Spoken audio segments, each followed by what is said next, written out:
TikTok, it's time to rock, and I can tell you, ladies and gentlemen, I can tell you, my co-hosts, I can tell you this honest to God, I am not showed out. I'm going to get close to it, but I'm not showed out. I've still got some vinyl sniffing to do with the rock professor. How are your vocal cords? Vinyl sniffing. Yeah. So yeah, I'm in the right place. You're in the right place for the vinyl sniffers, yes. Oh dear. My God, it's a pleasure as usual to be here on the Sunday show with the Rock Professor. I love that name. I love the Rock Professor. I think. Did you see? I've called myself it on the thing today. Very, very good. We've accomplished something now. He's embracing my gosh. You know, this channel is a first for a lot of things. You know, but we discovered the Rock Professor. Brad and I discovered the Rock Professor. Lurking in the back. Oh dear. It's like having an alter ego, and not in a good way. It's like having a bookish alter ego. I go to the library and stand in the corner. Well, I'm going to blame Brad because Simon and I were doing this show, and then we see Brad, and so we grab Brad and say, "Yeah, sucker, we've branded you. You're here now for life." And so it's crooking, yes. And for revenge against Simon, Brad hatches this plan with me. What are we going to call Simon? What are we going to do? What? Revenge is a lecture best served cold. No, seriously, I love that, and I think it's well fitting. And look, we mean that sincerely when we call you the Rock Professor. It's funny. Great. Yeah, hello, it's lovely. It's funny. It's lovely. It's great. Yeah, it's funny as well. But yeah. But why not? I think it's great. I think the nickname is great stuff.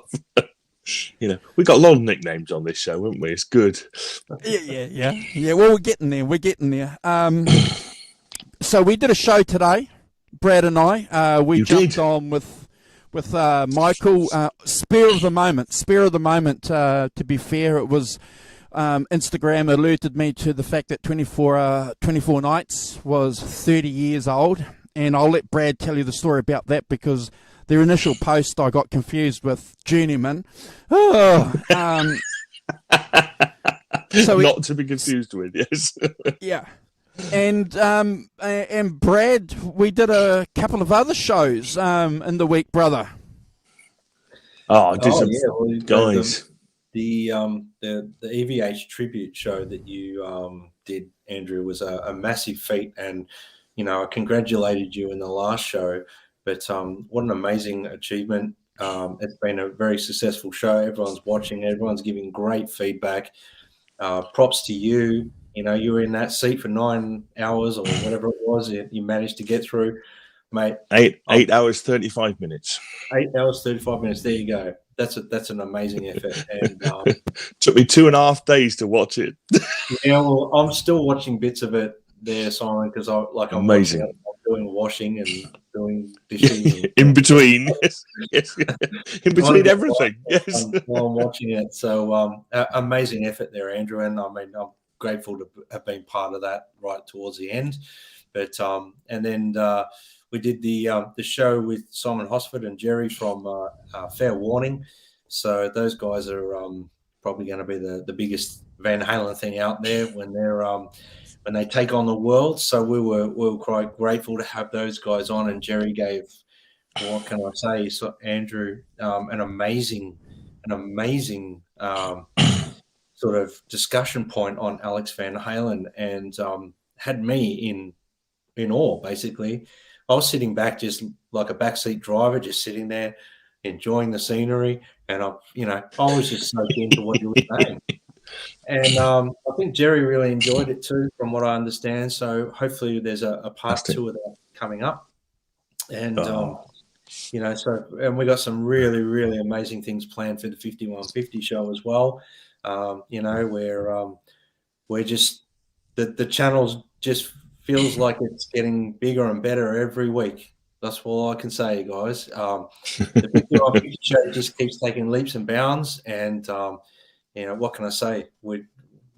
It's amazing. Yeah, 1,500 views in 3 days. For 8-hour show. Fantastic. Well done. The comments we're getting from people about the show, it's just amazing. We're just dudes that are hanging out talking about the stuff we love. It's great. What can I say? And we did the 24 nights today really quickly. That was meant to be a quick show. It went for like an hour and a half or something. And that's a quick show. As soon as Michael came in, I knew it was going to go a bit long then, because he's getting. He didn't do some demos, did he? Did you do demo playing? He talked. We told him he's going to get 24 nights tattooed on his arm now. Like It just means somebody on that show talks too much. Really? No. That's all we did. We just talked. We just chatted. Yeah. Oh yeah. That's all that. Yeah. That's all that means. We just talking. Oh yeah. No. I mean that nicely. No. Of course. Had some wonderful people in the chat during that, and obviously the highlight. We always get to catch up with you, the Rock Professor, and talk about. I mean. It's great to talk about one particular band, but it's great on this show. We get to talk about multiple bands, any band we want. So, and I have to thank you guys for letting me pick the Doors, because they're very close to my heart. And I know they're not British Electric Blues, but they're not far off like a British. Definitely not British. So very American, very LA, and especially this record that we're going to do today. So we're really looking forward to this as well. That was just an amazing record. But thank you to everyone in the chat that's helping our channel grow as well. Like, everyone's just doing such an amazing job. What have we got in the chat there? Let's have a look. See what we got. I'd like to second all that. I've really enjoyed the shows. I think they're really, really well done. I think the 8-hour one, marshalling everybody, giving everybody a chance to say something, and having that, revolving door worked really well. It was really fantastic. And the show with Jerry yesterday was great. I think as I said to you guys off, I think that too often you have Alex Van Halen, who's like a signpost to Eddie. You say his name on your way to Eddie. And I think it's really cool to actually go, hang on, let's just stop here a minute and just talk about, because clearly you talk about the relationship between the brothers and the way they grow up playing together and all of that. But you started to examine it from Alex Van Halen's side, which I think is fantastic. So, it's that's really cool. And so well done, guys. It's focused, interesting shows as well. Lots of in-depth stuff. Appreciate it, Simon, because if you guys in the chat here don't realise, Simon is a producer of the channel. So, he knows what's going on in the 5150 show. The 5150 show is part of what we do here. And it's great having that balance. It's great getting that experience and that expertise from the Rock Professor on the 5150 show, and we learn a lot on this channel. We've learned a lot. We give everyone an opportunity to have a chat. We didn't realise actually how things were going to go on that big show, but one thing though that we wanted is we wanted everyone that was going to come on at least to have an opportunity to say something, and I think we did that pretty well. I think it was a great opportunity, and especially we had some big guns come on too. Great, which just gave us just that little bit of a nudge forward. But team effort, guys. Thank you very much. It's always a pleasure to be with you guys, and the Rev obviously on the 5150 show. as Brad said before, we've got a lot planned. We've got a lot planned for the Sunday show too. We've got some good albums coming up.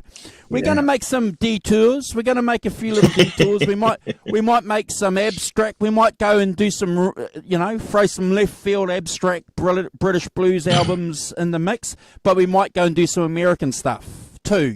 So. We look forward to that. But I'm especially looking forward to this album. Yeah. And just to back up, who's doing the intro? Well, just to back up what you said there, Andrew, I just want to thank all the guests that came on. Oh, yeah. So that was something that, I think that the people that imported into that EVH tribute show, made it special as well. So thank you to everyone who jumped. Everyone who came. Yeah. Such an amazing effort. The Rock Professor's got to do a shout out too. I've got to do a shout out. I just want to say one more thing that I don't appear on the EVH show, on the 5150 shows, because Van Halen is not really my thing. So I'm leaving it to the guys who really like it and really get into it. And I think it's important to say there's not some kind of don't let him in. It's you guys, and that's fine. And I think that's right. That we rotate the people to suit the shows, and that's fine. And I'm, more than happy to be a supporter in a chat of these things. I feel producer. Nothing, producer, producer. That's fine.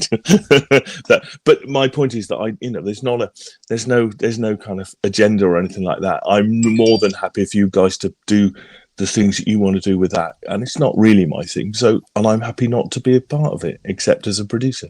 So, thank you. Just thought I'd say that, but and I think you do a fantastic job. You guys and Kurt. I mean, those two shows were great, and I love watching them. Don't get me wrong. Always learn something. I'm always up for learning stuff. I'm the rock professor. I'm always up for learning stuff. But I feel no guilt in not particularly. I don't have to like everything.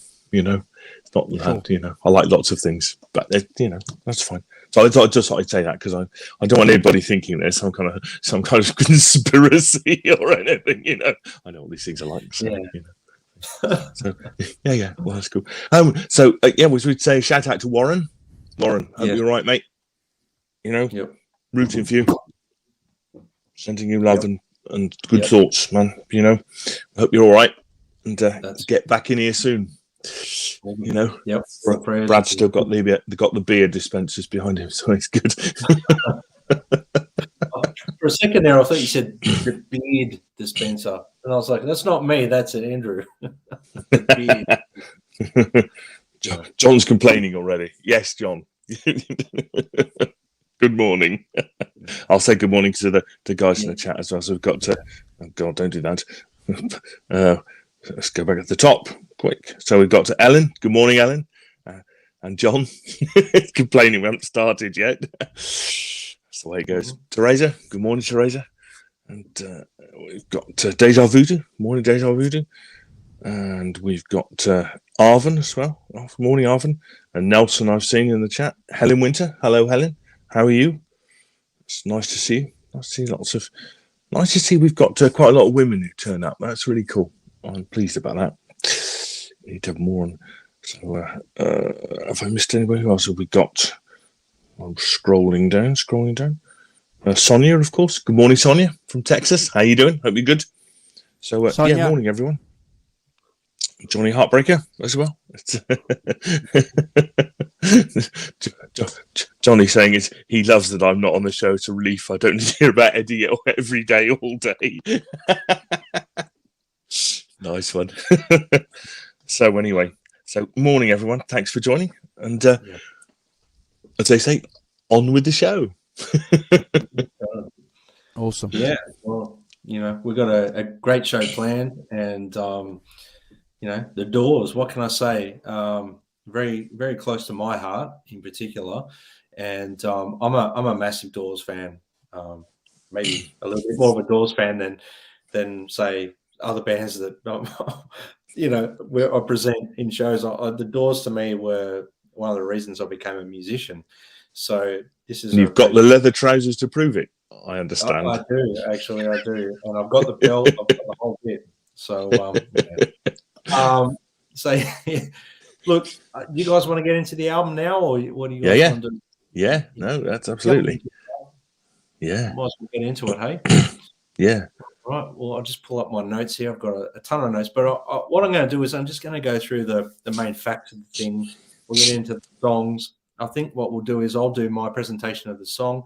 We all do it, and I might just do a quick recap at the end if we miss anything. That because I know the rock professor's always got the finer detail of the songs and stuff like that. So I kind of leave that to him and Andrew, rounding off. So, LA Woman, The Doors, is their sixth album. It was released on April 19, 1971 for Elektra Records. It is the last album to feature Jim Morrison. Jim passed away 3 months after the album was released. The album is heavily influenced by the blues. It's the first record they did without the producer Paul Rothchild, who was with them for a long time. First record they did with producer Paul Rothchild, and I'm just on my notes are all over the place here. That's right. They did it with Bruce Botnick. Paul Rothchild. That's right. Bruce. I always get these two mixed up. Paul Rothchild was the person who produced them through their whole career. So basically, he was very close to the band. And when he got to this record, I'll get to it in a minute, he decided to opt out. And then Bruce Botnick took over co-producing with the band, basically. Lover Madly was released as a single in March 1971 and it reached the top 20 on the Billboard charts.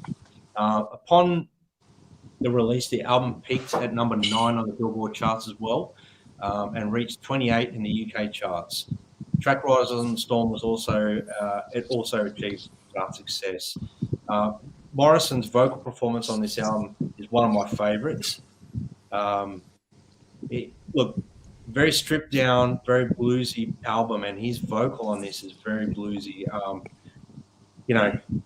This is an album where, for me, Morrison, the first song, which we'll allude to when we go to the songs, is very autobiographical in a sense, because he did change. He went through a lot of change in this period. In '69, it was a real tough year for the Doors. They were blacklisted from the radios. Jim Morrison been charged with profanity and indecent exposure at a concert in Miami, Florida. It didn't help the band with their concert bookings. No one wanted to book them. That any gigs that they were getting were few and far between, and a lot of it came down to Jim Morrison's unpredictable behavior on stage. Yep. Morrison was thinking about leaving the group at the end of '68, and he was convinced by Ray Manzarek to stay for a bit longer. I think he said, please stay for another 6 months. And obviously Morrison just stayed. So on September the 20th, 1970, Morrison was convicted for the Miami incident, where I just mentioned before. In November 1970, shortly after Morrison trialed, his trial ended. The Doors entered the Sunset Sound recording studio in Los Angeles, that famous studio, and they recorded some versions of LA Woman, Riders on the Storm, Lover Madly, and a few other songs, but it didn't quite work out for them. I'll go into it a little bit more as we deep dive into the tracks. The new songs are obviously a really big departure from the orchestrated pieces on Soft Parade, which wasn't really successful for the band. The critics knocked it. It wasn't quite. It was a long, drawn-out process for the band too, because of substance abuse and things like that. Like Jim was very drunk during those periods of time when they were recording the records, and you can actually hear that in the actual recordings. But it kind of gives the record character, in my opinion. They had a conflict with their record company, Elektra Records. They wanted to release a Doors compilation album called 13. And to have the product out for a Christmas market, it was released without the band's input. And it featured a large image of a younger Morrison who was thinner and more sexually looking, because obviously by the time 1970 came on, he was a little bit plumper and a little bit fuller, and he had the beard, and I thought he looked really cool in that period, all the way. but he was very upset. He was very upset. He threatened the label to sign with someone else, but their contract wouldn't allow it. So the group had to sort of go through the obligations they had. So they continued rehearsing the new material. Record producer Paul Rothchild, who worked with the band on their first 5 albums, attended the early sessions of LA Woman. He quit, though. He quit because of the friction of the band, and another reason he was dissatisfied with the song Love Her Madly, which it drove me out of the studio. He said basically it was a composition, it was a step backwards for them, and he nicknamed it cocktail music. So he wasn't very and I have to say, like, when we get into the deep dive of the album, I mean, it's a great song, but it's probably one of my least favorite songs on the record because of it's a step away from the Doors that I kind of. I mean, I love the song. I'm not knocking it. So yeah, that he said. Rothchild later said in an interview that the cocktail music comment was to make the band angry, to make them try and do something better, like to strive harder to be more like the Doors were when they first started. Like he wanted that rebellious energy they had at that point. Step away from the cocktail music and get back to where your roots were. So where are we up to? You know, the new material he wasn't quite happy with. I'm just having a look at my notes here. He was also going through a personal thing at the time, Rothchild as well, and he was devastated the death of Janis Joplin as well, whom he produced her second solo effort, Pearl. So he left after the masters were complete, and the band decided to produce it and co-produce it with Bruce Botnick, the sound engineer who worked with them on previous recordings. So they decided, because of the, without going into it in too much detail, when they were at Sunset Sound, that they weren't really getting the vibe that they were trying to create for the record. So they made a makeshift studio, which was at a private rehearsal space, and they nicknamed it the Doors Workshop. It was a 2-story building, 8512 Santa Monica Boulevard. They wanted a more comfortable and relaxed setting. And obviously it avoided any of the expenses of a professional studio, because they tend to stretch things out because they were the Doors. They did it their way. They brought in a mixing console, which was previously owned by Elektra Records. It was installed upstairs in the studio, and studio monitors, microphones and keyboards were all set up downstairs. To compensate for the lack of isolated vocal booth, Morrison recorded in a bathroom, in a doorway. Yep. So he would sing into the same microphone used as the Doors' final tour. And if anyone knows Jim Morrison, he was a big fan of Elvis Presley. So, and at that particular time, they were really working quite hard to get Morrison in the vibe of the record. So they needed a bass player, and they thought, let's get Jerry Sheff, who was the bass player for Elvis Presley, into the studio to record with them. So it was strategically done so that not only because of his ability as a bass player, which we'll get into, he's quite phenomenal, but it was also to inspire Morrison to strive to be his best in the studio at the time as well. So that was a strategic move by the band. And they also brought in Mark Bino for additional guitars. Densmore has been quoted as saying Sheff was an in-the-pocket man. He was a supportive role, and he basically allowed him to communicate rhythmically with Morrison, because Densmore always played off Morrison on the drum. This is one thing that's we'll highlight during the songs, but Morrison was very rhythmic, and Densmore would try and catch that a lot. So, and he also quoted that it slowed down Ray Manzarek because his bass hand used to be too quick. So it slowed down Ray Manzarek a bit. Yeah. And he used to say basically his right hand's too quick too darn fast on the keyboards. So, yeah. And as I said, Morrison was a huge Presley fan, so he was really excited about Sheff's participation. The songs were completed in a few takes. They were recorded on an 8-channel recorder, and the album's finished in 6 days. Wow. Yeah. Look, Morrison was known as a blues enthusiast. He wanted to record the Crawling King Snake. You can tell with his vocal, takes on Crawling King Snake, Cars East by My Window, LA Woman, that he's channeling that inner bluesman now, and some more so than ever before. The album's obviously very raw. It's very live. There's only 2 overdubs on it, which were mainly keyboards, and there's a few percussive things that were overdubbed, but the rest of it's pretty much done live in the studio. That was deliberate too. They wanted to make sure that it had that live feel. They were done, and the mixing was completed at Poppy Studios in West Hollywood. And Morrison at that time had already left to go to France. They didn't have much material when they started recording, and a lot of their ideas would come up and jamming on the spot. So as we get into the songs, obviously I'm going to allude to a bit of that as well. In my opinion, LA Woman,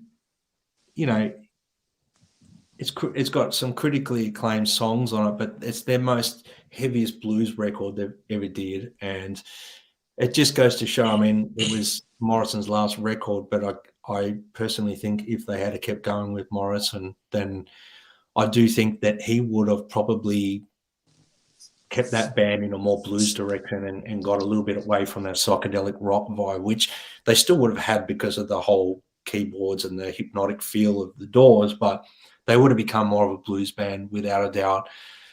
Lyrically, the album deals with contemporary topics such as love, life in Los Angeles, and complex aspects of the human experience. They basically went in and recorded what they thought would be an album, which was, I think in their mind, they knew it might be their last record because of Morrison wanting to leave the band in 1968. So they wanted to be like their swan song, so to speak. So, guys, got anything else you want to touch on before we get into the nitty gritty of the songs? I know the Rock Professor's going to have something, so I'm going to sort of open it up to the Rock. I was just thinking, Jerry Sheff, of course, was part of Elvis Presley's band, and the TCB band, Taking Care of Business. Yeah. That's what he called them. It's a fantastic name for your backing band, isn't it? The TCB band. It's no, I don't think. I don't have anything to add for it. I think that the interesting is, I think that Morrison had already left the Doors. Basically, I think he thought, as far as he was concerned, the Doors and him were done. And this was the final record. It's like the full stop of the band's, the 6 albums that they'd done.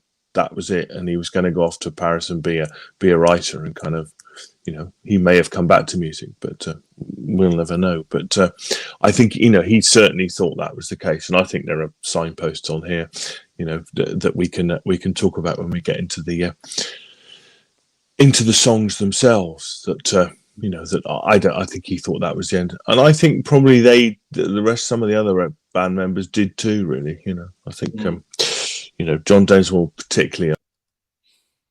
Oh, we lost the Rock Professor.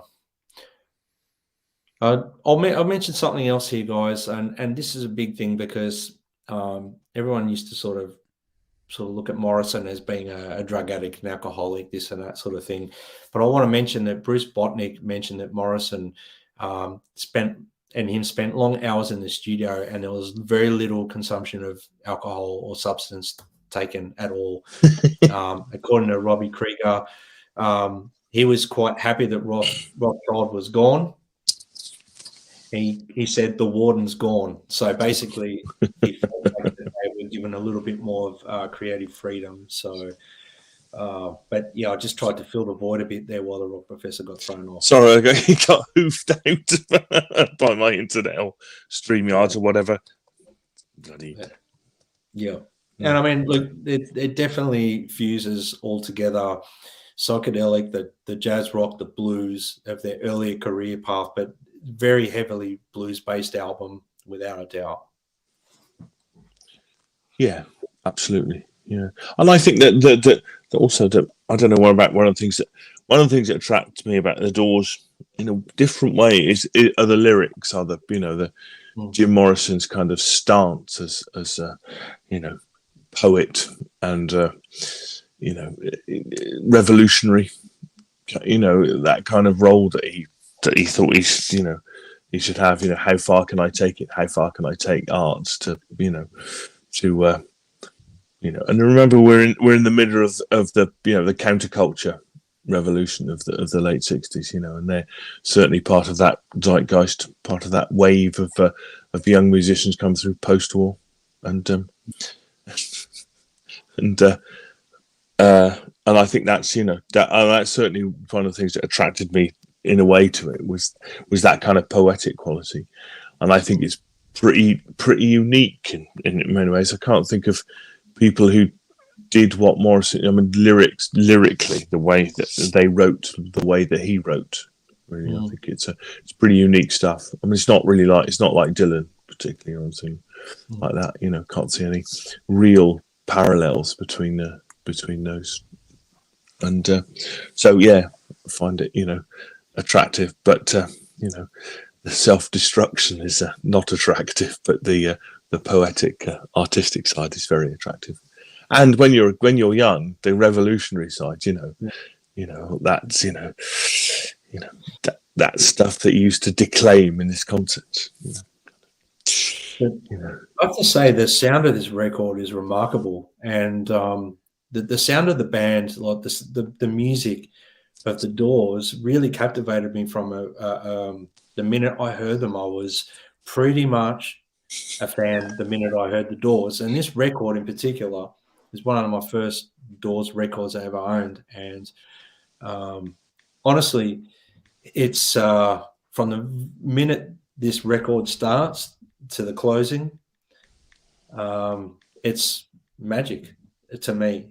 I don't know how you guys feel about it, but I remember the very first time I listened to this record, I was,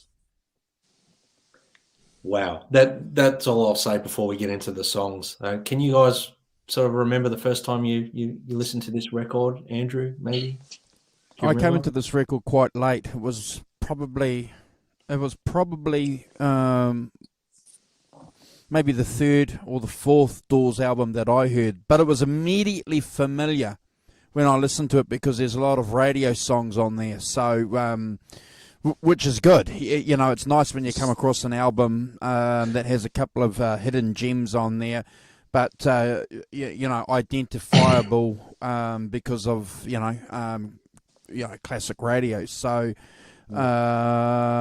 always loved the album. Always loved it. I loved the timbre in Morrison's voice, but the fact that you've mentioned the blues thing was a thing that I'd forgotten for a long, long time, and it was Carl who reminded me about that about 3 or 4 years ago when we were having a conversation about music, and the Doors came up, and he said the Doors, Jim Morrison loved the blues, and I'm going,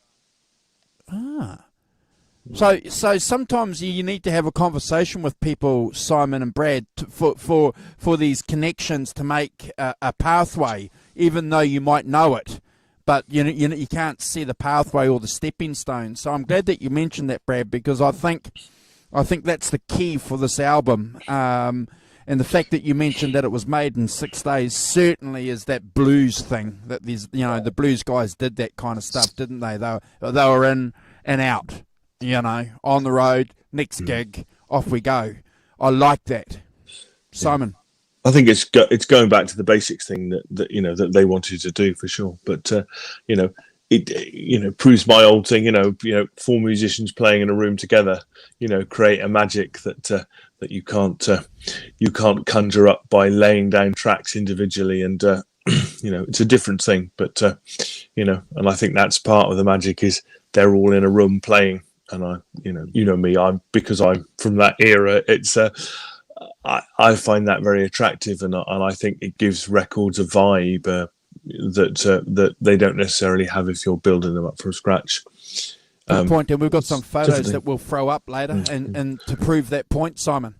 I'll just make one small point about Mark Benno. Mark Benno worked clearly with the Doors, but also Eric Clapton, Stevie Ray Vaughan, Clarence White from the Byrds. So he's got he had a bit of a blues pedigree in those terms. I don't know if you worked with Clapton later, but and stuff. But and Leon Russell as well. So yeah. Well, I mean, that's that's the whole thing. There was a heavily blues focus on this record, and I remember reading a book. I forgot which book it was now. I've read about 20 books on the Doors, and I have to try and remember which book it is. But there is one book that I've read that, and there's a new book that's come out now that I'm going to order. Robbie Krieger's just released one. Really? Yeah. They've just they've done a pre-order on it, so I'll be ordering that. But yeah, there was one book that mentioned that all Morrison ever wanted to do after he sort of got heavily into the blues was do a blues record, and I think probably his blues record he could make, maybe.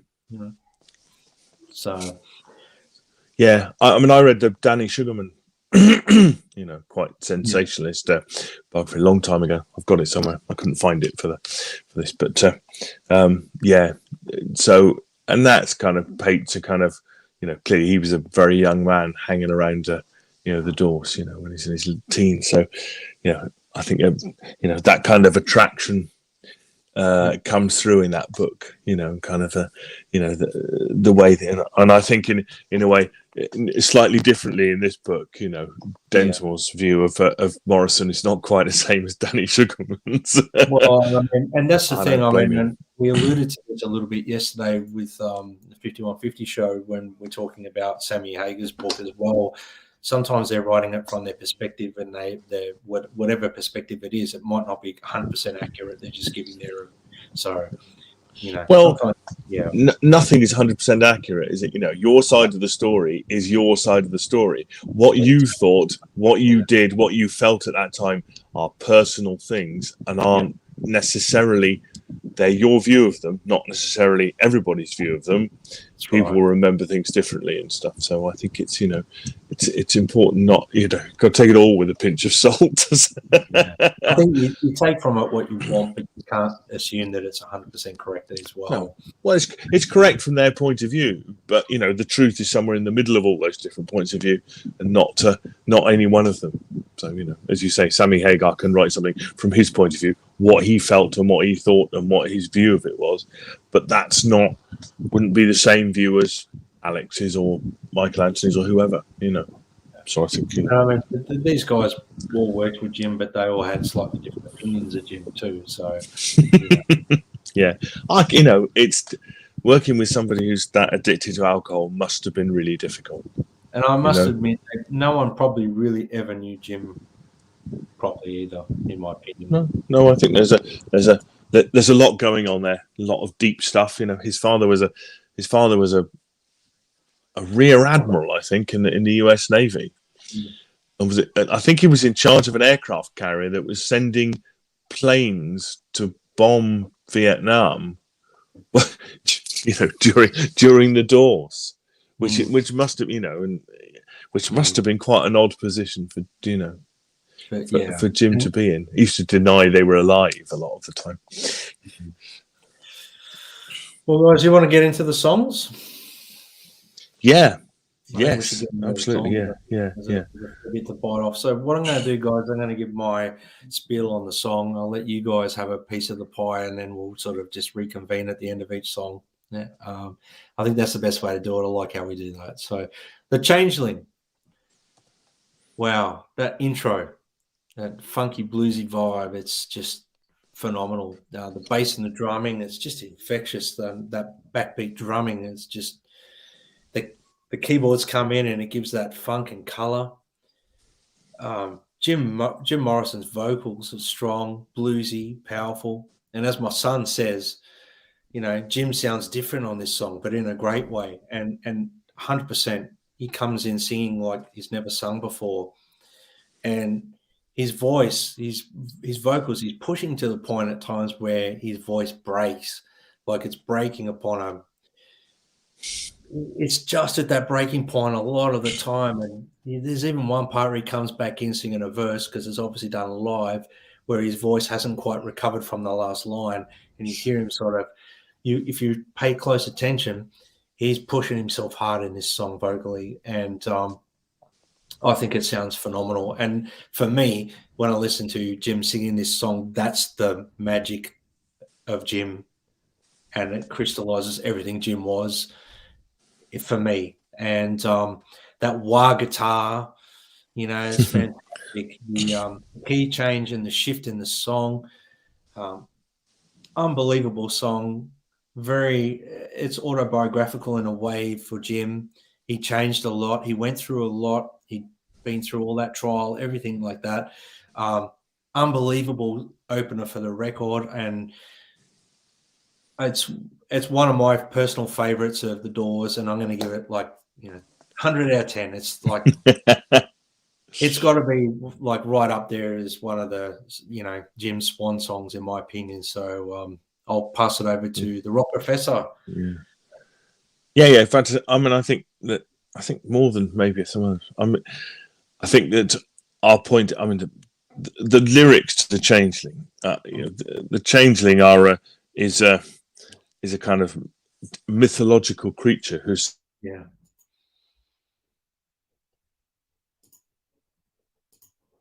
We've lost him. No, we aren't. I'm back. I was going to say a changeling is a mythological creature who's substituted for a human baby. So the changeling was usually an outcast. So clearly, that fits in with Jim's view of himself, I think. But also, I agree, Brad. It says not only what he's been through, but I think it's a signpost to the future. He says, doesn't he say at one point? There's just check the lyrics. I think he talks about leaving town in the lyrics. It's I've never been so broke I couldn't leave town, and then he says I'm leaving town on a midnight train. I think this is a pointer to the next chapter in his life, kind of thing. And not being in the Doors really, and the whole song to me is about that, about his personal change to something else, somewhere else, and I think it's it has that kind of a blend of blues, rock, and funk that we love so much. I think I've heard it described as this is their James Brown moment. Yes, I'm not sure I see a huge amount of James Brown in it, but I kind of forget it's what their perception of it is as much as anything else. But 10 out of 10 from me. Never a skip. Great opening track, and and a real sort of pointer to the album, really. Andrew, what I love about this song, especially, and if you go and listen to some of the other Doors songs, and this is no disrespect to Ray Manzarek and his what hand did he use the bass pedal on? Would it have been his left hand? Yes, left. Yep. His left hand. Okay, so it's no disrespect to Ray's left hand, but immediately you can so instead of getting this sharp sonic point that you get with a lot of Doors songs, you get a big fat flat foundation, and it comes through, as Brad said, immediately in that riff. It's just fantastic, and that's the smack in the face that you don't get with a lot of other Doors album openers. On this, you get that, and I like that. It's sonically, it just puts you into a spot where I'm immediately in comfort, because it's just got that bottom end, and I love that. Now, that's no disrespect to any of the other songs that they've done, and it gets better and better through the album. So we've said this before, guys. The bass is a key instrument. It's a key component to good music and good blues. Brad, you've spoken about it, that almost breakup. It's like a guitar amp, isn't it? We're all guitar players here. When you turn that amp, the human voice is like that amplifier, that speaker cone, isn't it? It's like, you know, you can feel it when you look at your monitors. You can see it vibrating. You can feel Jim Morrison and his throat vibrating through your headphones. It's a remarkable song. It's a remarkable song. I have to agree with you guys. I'm going to give this a Brad score. It's a great opener for a fantastic album. 20 out of 10. Look, it's the one thing, the re-release of this album, it comes out with some of the Sunset Sound recording sessions and stuff like that, and there's one bit in it where Morrison goes, he starts, before they start the song, he's like, I hate to spook anyone, but this is my favorite number, play your ass off, boys.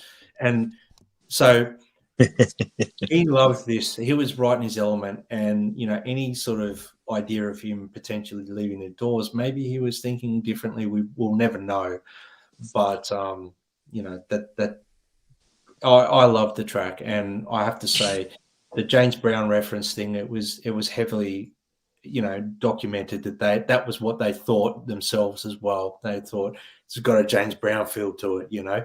And I'm surprised Morrison didn't even start singing "Get Up" or something in it, you know. But anyway, such an amazing track. Love Her Madly, the song that their longtime producer Paul Rothchild bailed on the Doors from, claiming it was too cocktail music. I find that like comical in a sense. It does have a cocktail music vibe to it. It's cheesy, but in a good way. And I love the song. The great 12-string, you know, guitar part at the start. You know, that moving bass line and Densmore's playing is just perfect. John Densmore just sort of came to life on this record as well. And I really believe that, because a lot of it had to do with the bass player, Jerry. You know, he brought that element of making a drummer play, because drummers play and bass players play heavily together, and the Doors never really had a bass player, so he was playing heavily off Morrison and Robbie or Ray, but he had someone specifically like a pocket, you know, someone he could play with and get that tight. So, mate, such an amazing moving bass line as well. Morrison, his vocals are really strong in it. You know, he's giving the lyrics everything he can with his vocal delivery. You know, Ray's playing that hypnotic, jazzy, fusiony feel like he always does, you know, and it's sort of uplifting sort of feel to the song. Morrison's vocal sort of wavers in that, oh, your love, like that sort of vocal he's doing is a wavering there that's quite unique to Morrison, and I don't think anyone can do it. And look, I love the song, and I'll give it 10 out of 10. It's never a skip. Simon.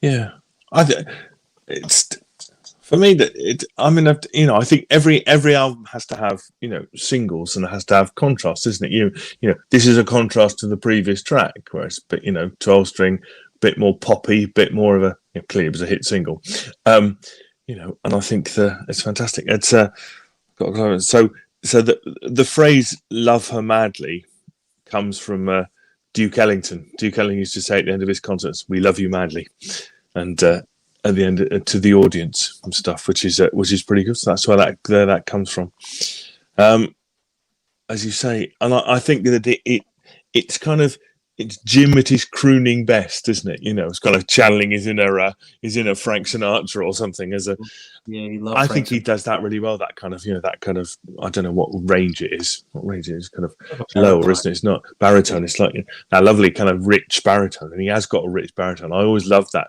Jim Morrison baritone voice is fantastic, you know.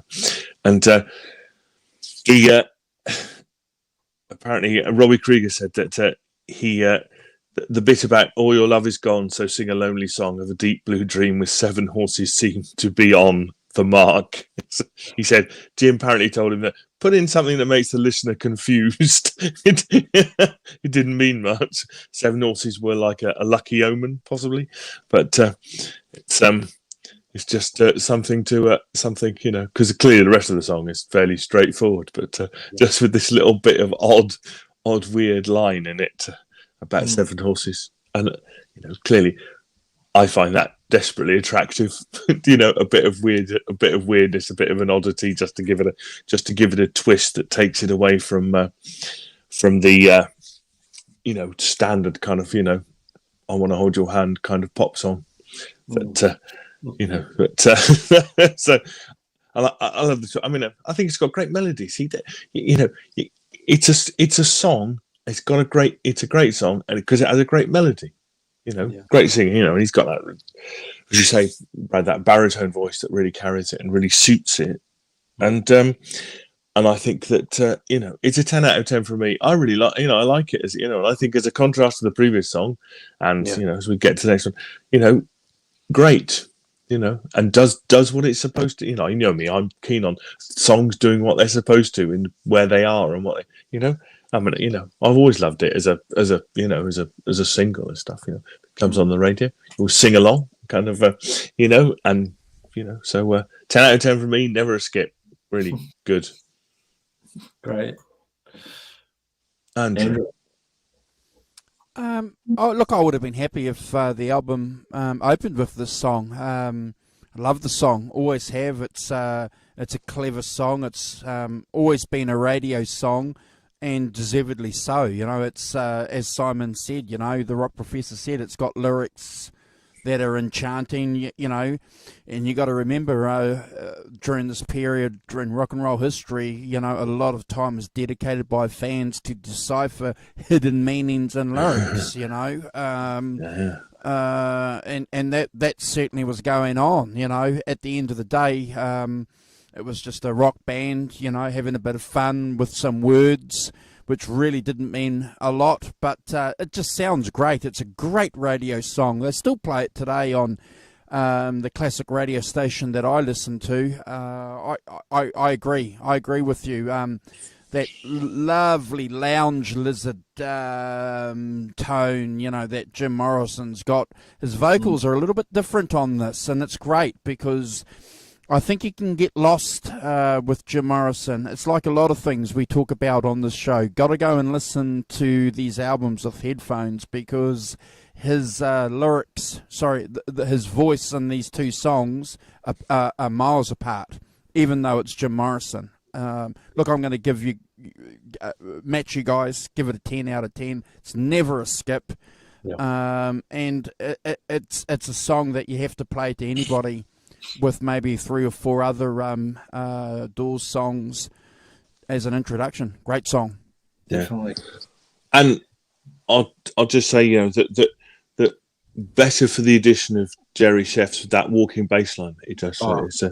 You know, it's fantastic. And, you know, and in a way that Ray couldn't have done just with his keyboards kind of thing, it would have been different. And so I think, you know, the addition of bass is on all the songs, but, you know, this one particularly noticeable, I think, for me, you know, that's so much better. You know, that it was just better. It gave it that kind of a different thing with the walking bass line. Anyway. Yeah, well, it's a great song. And the next song, Been Down So Long. Look, Morrison owns the intro with this, like his bluesy voice. He's demanding attention with his delivery. You know, he's just like, oh, you know, he's just giving it everything he's got from the chest and from the stomach. He's pushing. He's demanding attention with that delivery. The bass and drums are holding it tight. Some amazing slide guitar work from Robbie. Interestingly, the song's got no keys in it. Ray's credited as playing rhythm guitar. I'm not sure how true that is, but absolutely love the swagger and the delivery of the song. It's blues done the Doors way, and Morrison owns this song. He's proclaiming his bluesman status with this, his powerful Lizard King vocal. You know, 20 out of 10 from me, and it's never a skip. No. Interesting, is it? The title of this came from I don't know if any of you heard of Richard Farina. You know who Richard Farina is? Richard Farina had probably his best known song is a song called Reno, Nevada, which is covered by Fairport Convention It's a long, long way down to Reno, Nevada. It's a long, long way to your heart. Great song, by the way. He wrote a book called "Been Down So Long It Looks Like Up to Me," and he died in a motorcycle accident 2 days after it was published. But he was married to Mima Farina, who is Joan Baez's sister. So he has a connection into the Dylan thing. It's worth checking out as a kind of. It's quite a 60s thing, but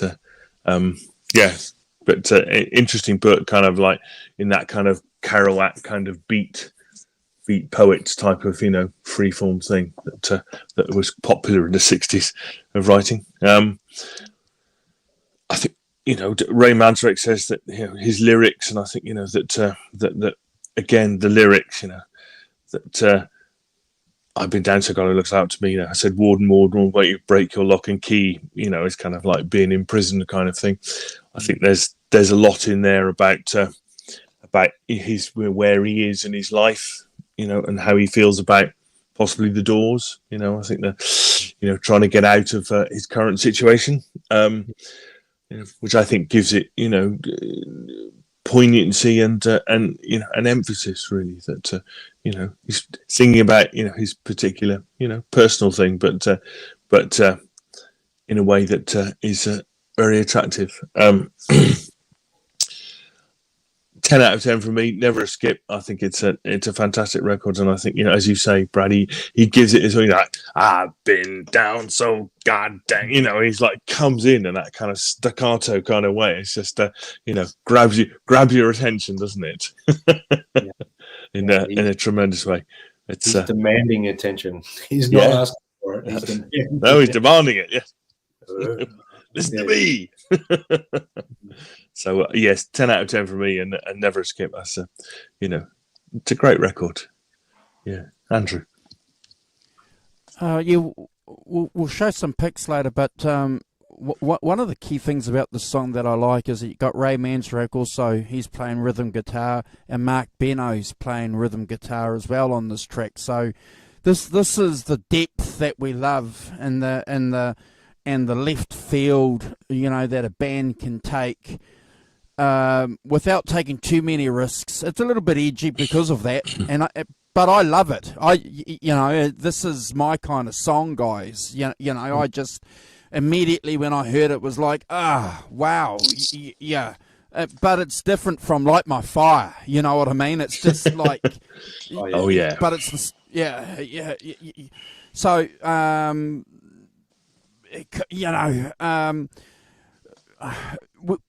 I like to talk about this, in regards to Mick Jagger. Mick Jagger is one of these great vocalists who can put on an actor's persona behind his voice.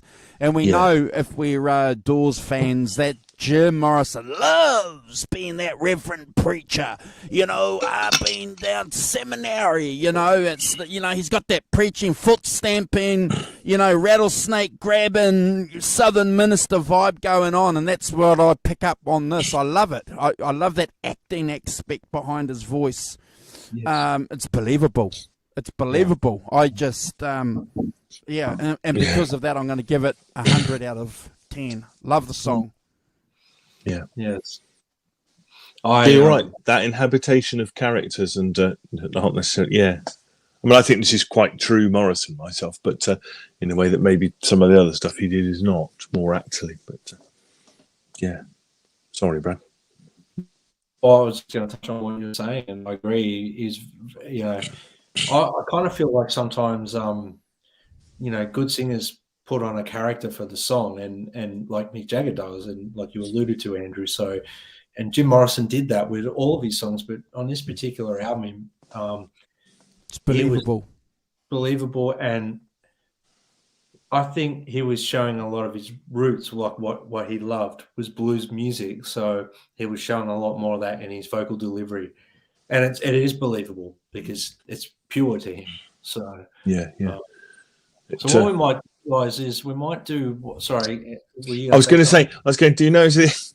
I noticed at the end, listening to our headphones, it sounds like someone drops the tambourine at the end. It's sort of clanking tambourine. I don't know whether somebody did, but I couldn't find it. But it did sound like somebody drop the tambourines. I was like, funny, made me laugh. That did. Yes, we can show photos now, Andrew, if you want. Yeah. You've got the photos there. We might as well go through them and get that done. So it sets a mood. People get to see, fantastic. what we're on about. So it does help. I like showing the pictures. I think it kind of sets a bit of a mood there. So yeah. So where are we at? I'm just trying to find. Okay. So that's Mark Benno, isn't it, in the studio? So that's Mark. Yep. So that's Mark there with a lovely Les Paul. Not bypassing that, are we? No, we have to note that. And there's a very bearded up Jim Morrison there. He's going for Andrew's look there. He's really trying his best. The album, the inner sleeve. I always like that. I mean, it's pretty deep, that picture of the cross and the person on the cross and things like that. But I kind of liked the album cover. I really enjoyed. When the first time I got the album, I was like, wow, this is cool. I love the picture on the front. I love the four of them on the front. It's just like it's that era. It's catches that 1970, late 69, 70 sort of era, don't you think? And there's no posing. It's earthly. It's like the band. You know what I mean? It's just like some guys together. It's like Deja Vu with Crosby, Stills, Nash and Young. You're right, bro. Sepia tinted. Let's get together. Bang. Put it on the cover. Sell a million records. And I kind of like, that era, that 1969, 1970, everyone went away from that clean-cut look to longer hair, beards, like Abbey Road with the Beatles, they all looked a bit scruffier and a bit more rock, which is cool. There's a shot of them. I think that would have been them in the studio. I'm not 100% sure, guys, but that's the era, that's the time, 1970. So you can see Jim has been pretty scruff, and the band they look a bit blue. They look they don't look like a happy-go-lucky band, do they? They're very happy. I mean, what's interesting to me is clearly Morrison is reconstructing his Lizard King. He's not in the leather pants and the kind of clean shaven. He's grown a beard and kind of grown his hair longer. Dressing more down homey kind of thing. I think there's a reconstruction of image going on here, isn't there? A lot of that had to go. A lot of that was because of what he was going through at the time. He was,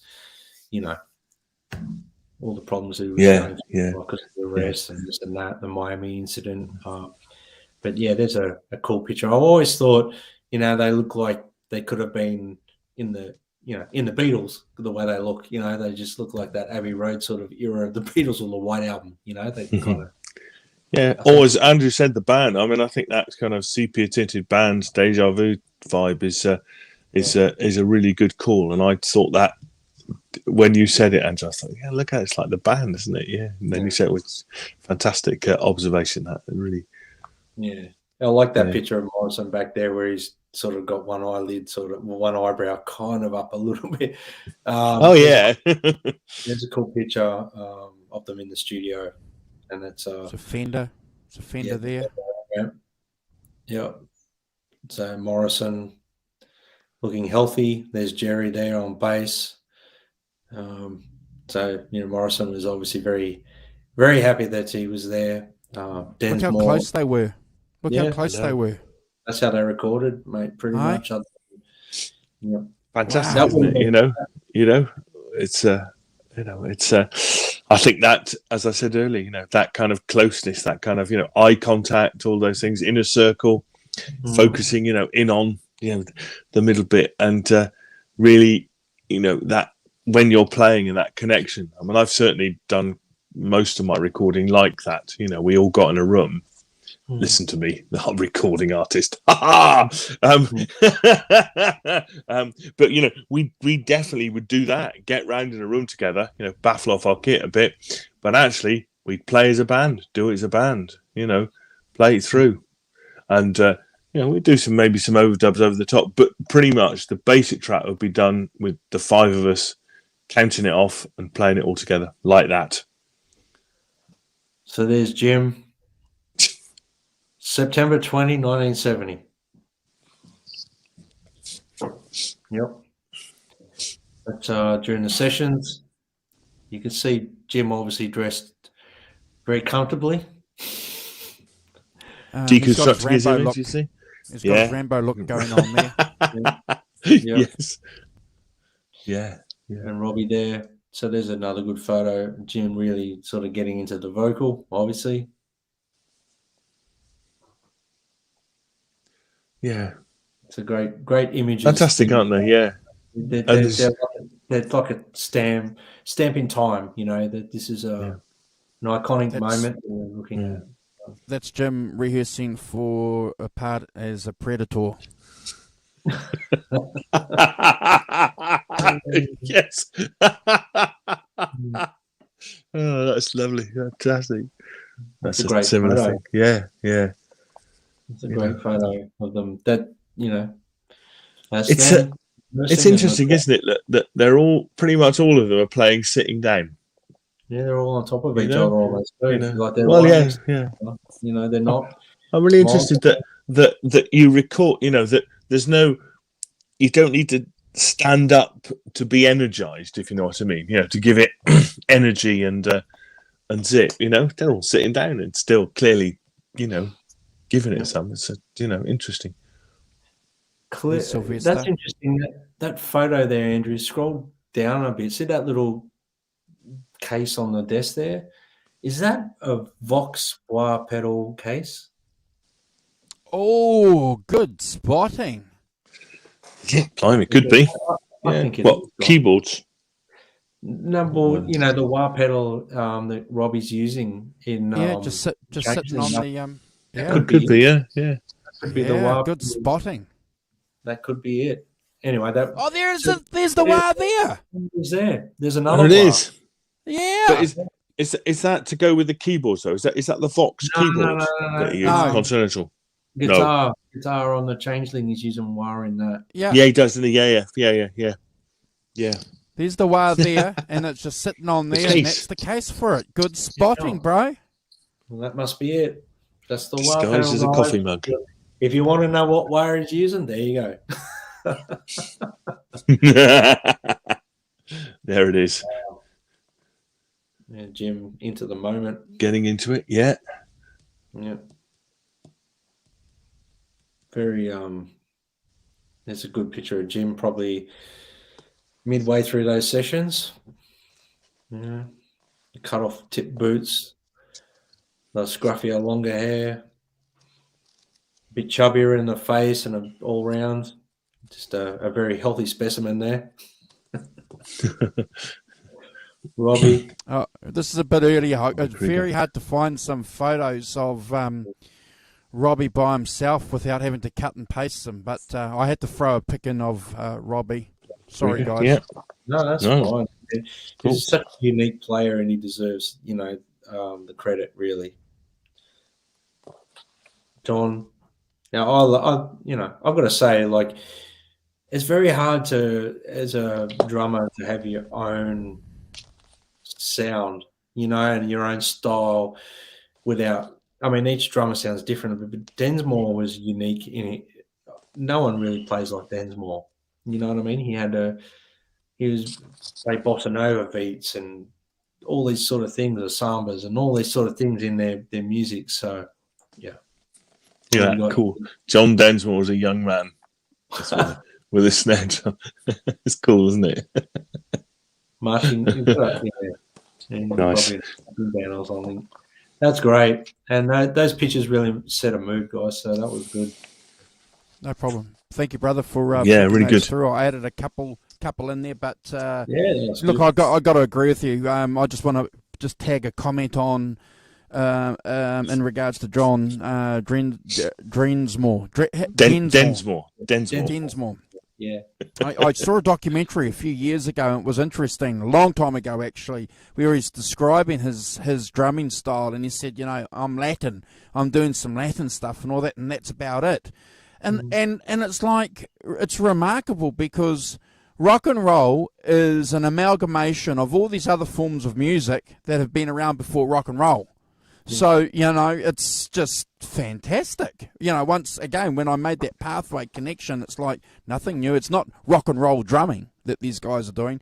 John Bonham's not doing rock and roll drumming. No. They're doing types of drumming that's defined by other musical styles that goes into what we call rock and roll. So, top marks to John Dinsmore. Yeah. Oh, well, Sorry, I agree with you. That all those guys were influenced by jazz drummers as much as they were early rock drummers, weren't they? Absolutely, yeah. I see Rich, Gene Cropper, like say Mitch Mitchell and all the drummers like from this late part of the 60s into the 70s all had a very unique style, but they all brought in jazz and all these different sort of styles. Instead of playing a straight 4 beat, they would bring in different feels, and Densmore was very unique, and he deserved the credit, in my opinion. Not a lot of people can play like Densmore, is what I'm saying. It was quite unique, and still is, obviously. But the next song, guys, Cast This By My Window. Great song. Yeah. Great. Very mellow blues vibe. Obviously, I believe that this evolved out of a jam session. It kind of has that feel to it. They did spend a lot of time in the studio making songs up on the spot because they didn't have a lot of stuff when they first walked in to record at the sessions. This to me is very much Morrison channeling his inner bluesman. He swaggers through his delivery, a very calm vocal delivery. There's some wonderful mellow guitar playing. And drums and bass are kind of just holding that bottom end down perfectly. Love that the ad lib sections, the vocal ad libs, and that little, what I would say is a harmonica spot, but it's really vocal. It's a vocal going, doing that. It's imitation of wah wah and then an harmonica, isn't it? He does them both. It's weird. It's great though. It works. Yeah. I do feel like that song was more of a jam, and there was just a really cool vibe to it. So they put it to work and they made it work on the record. I'm going to give this song a 9 out of 10. Great song. Never a skip for me. No. Sorry. No. I like yes, absolutely. The echo vocals in the background, you can hear kind of, I don't know if it's a died vocal or a previous take or something, but just bits going on in the background that give it a kind of real atmospheric quality. That kind of suit it very well, don't they? As a thing, And as I say, you're right. But it's still got that Morrison thing about it, doesn't it? The last line, "Cold girl will kill you in a darkened room." It's like that's just, that's not. It's not quite the same as a standard blues thing. Got my mojo working kind of thing, is it? It's a bit out there for that, but I think this is great. I think again it has tremendous atmosphere. This, and I think the lyrics suit it really well. Cast this by my window, like the waves down on the beach and the sonic boom stuff in it. It's it always captivates me. This, he's such a great.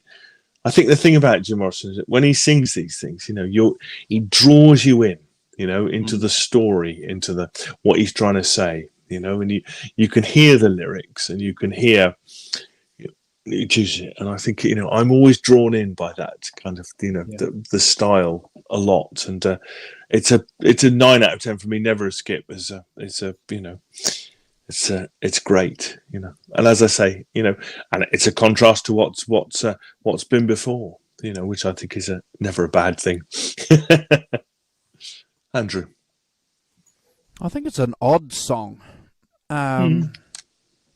It's clearly the Doors, but for the life of me, guys, I can't see the fit here. And look, I appreciate the fact, that the bands that we love to rank and talk about, love to throw some left field numbers in there. And I never thought about this as being a jam thing. So one of the great things about doing this show from a host perspective is that when a co-host says something, it kind of triggers something immediately. So I kind of get it now when Brad said that. Yeah, I get. Okay, I get it. I get where the song is. But I'm still going to give it an 8. But I will go back and listen to this song, because if it did come from a jam thing, and we like to recognise this, don't we, that some of these bands, especially when they get successful, don't give a shit about the audience. They'll throw a song in, or the record company, because they want to do it, because it's a song that they want to do. So if it's one of those songs, that's great. But I'm still going to give it an 8 out of 10. And even worse, guys, probably a sometimes skip. Yeah. Look, it is an interesting song. I do feel that they put that in there in that position as to fill up the side because of the length of the next track. I think there was that. Yeah, it's a track 4 side 1 song, isn't it? Yeah. Absolutely. Yeah. Yep. And its position says something about it. I think as a song. No, we're not. I think an 8 out of 10 is a perfectly fair score. Yeah. I mean, look, in the context of the record as well, as we're tracking it and ranking it, the next song is the end of side 1. So this song, guys, I hope you're sitting down. It's a journey. It's a journey, okay? For me, look, LA Woman. What I'm going to say about this song, I'm going to give my ranking, and I'm going to sort of touch on it at the end as well, because I don't want to sort of steal everyone's thunder if they've got something to say, and that I think we should all enjoy it. For me, that intro, the slide guitar, the hypnotic keyboard, the bass, keeping that drive to the song, and the amazing drumming. Densmore is just fantastic in this track. If you listen to some of the fills he's doing, and he's just holding it tight.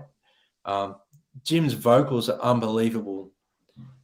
I mean, listening to this again made me realize why I love Morrison so much, and why he's probably one of my favorite vocalists of all time. Lyrically, it's a masterpiece. It's like Jim's farewell to LA. There's some wonderful guitar playing from Robbie. The piano parts from Ray are unbelievable. He truly was a massive part of the Doors sound. I love the breakdown section, the bit where Jim's singing, "I see your hair is burning." Always gives me goosebumps when it breaks into that section, and the bass line in there, do do do do do do do do do. That's just like perfect. It's just those guys just had it down. However many times they rehearse this, I don't know, but they just got this take down perfectly. The breakdown interplay between Robbie and Ray, where it goes into the section where Jim starts singing Mr. Mojo Rising, that's a highlight for me. There's this trade-off thing where the keyboards are doing, and then Robbie's like playing off each other. It's really wonderful. And then the bit where Jim's singing Mr. Mojo Rising, it's an anagram of his name. And it's really cool, isn't it? John Densmore explained it, and I have to quote. I've got John Densmore's quote here. Mr. Mojo Rising. After we recorded the song, he wrote Mr. Mojo Rising on a board and said, "Look at this." He moves the letters around as it was an anagram of his name. I knew Mojo was a sexual term for the blues, and that gave me the idea to go slow and dark with the tempo. It also gave me the idea to slowly speed up like an orgasm. So basically what he's saying is he was playing off Jim quite a bit in this song on the drums. Yeah. And that was something Densmore did in the Doors quite remarkably. And he was playing off a singer. That's not a common thing for a drummer to do. That part of the song for me is just phenomenal. The whole song is a masterpiece. It has to be one of the greatest Doors songs ever recorded. I'm going to give it 100 out of 10. It's never a skip for me. Simon. No. That interplay, I think is interesting. Well, I just got in about an hour ago, dun, dun, dun, dun, dun, and then he sings a line and they play, don't they? He sings like play. It's kind of that kind of almost like an old-fashioned call and response, but different frame completely. I think that I noticed that kind of a sort of that kind of slurring of the word. It's got the rhythm, but not quite the pronunciation of the word. That's in about an hour ago, kind of as though he's working his way into it. It's fantastic. It's love the piano solo as well, that kind of barroom piano solo thing. And I love the fact that it speeds up. They slow down. Mr. Mojo rising, and they've got that kind of thing where you can slow down and then speed up again. And give it that kind of galloping end sort of thing, which is really cool, and and it's the way he sings things like city and night. It's just I don't know. It's just three words, but the way he sings them, just the timbre and the way he sings them, I find enormously attractive. And, gives them somehow a weight and an import that maybe other singers wouldn't give them. And I think it's from my point of view, it's fantastic. It's one of the classics on this album, and it's a 20 out of 10 from me. It's a Brad score from me, and absolutely, fantastic record to finish the side, at least, with his goodbye to Los Angeles and going off to somewhere else. And I think it's that's part of what this is about. It's and also we'll say that the song's lyrics draw inspiration from a John Ritchie novel called City of Night, which is published in 1963. There you go. So there we are. So Andrew, what maketh of you of this song? Motel money, murder, madness. Let's change the mood from glad to sadness. Just love that line. I loved it. From glad to sadness. It's the opposite of what a popular song should be. We should be going from sadness to gladness, but not with John and Jim and Robbie and Ray, the lovely play. That intro, though, is just amazing. It's the Doors version of Stairway to Heaven, isn't it? It's their masterpiece. I have to agree with you. Yeah. I have to agree with you, Brad. It's their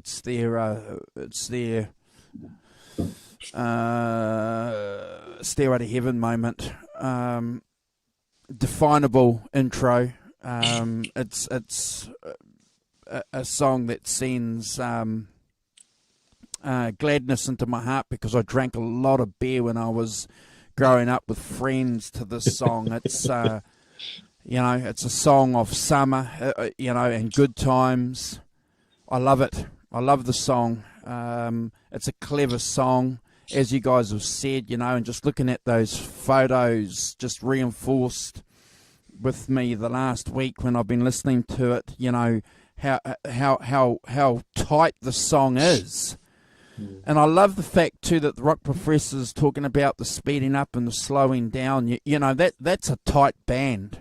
That's a tight band that's doing that. Yeah. I like to believe that Brad's view that they nailed this in one or two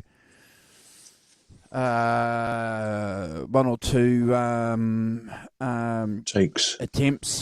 That's the word. But if they rehearsed it a couple of times, I don't give a damn. It's a great song. It's my top 3 Doors songs now, I think. I've enjoyed listening to this album over the last week. I'm going to give it 100 out of 10. Never a skip. No. Yeah. It's amazing, isn't it? It's and I think you can only do. I was just thinking, Andrew, when you were saying it, you can only do that slowing down and speeding up if you're doing it live, can't you? There's no other way of doing it. There's no other way of doing it. No, you know? It's a very hard song to reproduce and like live. It's a very hard song. Have you done it, Brad? I know you have some experience of being a Mr. Morrison. It's a very hard song to reproduce live, and that middle section where it breaks down and then you're doing all that, you have to sort of be very on it.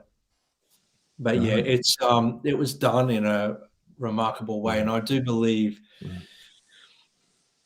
they were recording pretty much like all their rehearsed, like to get the beds down. They would have been recording this like if they did 2 or 3 takes, they would have recorded the 3 and picked the best one, and that would have been a moment thing. They would have nailed it and just moved on and go, right, let's next song, because that was perfect. You know, there's something about that that performance. It was just the chemistry, the band.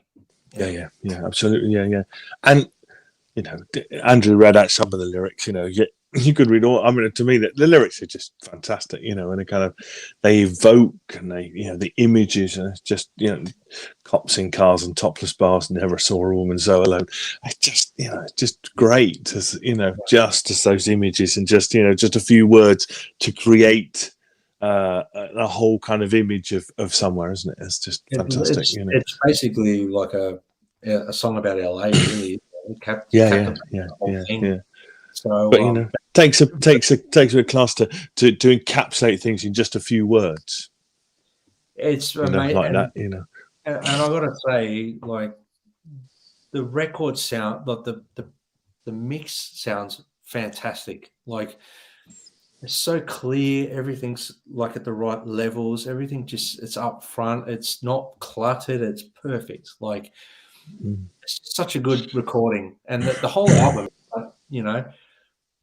Anyway, that's my take. Well, I think it's really interesting that and we talk about it a lot on here. That thing about there's not massive amounts of overdubbing, is there? There's just 5 people playing.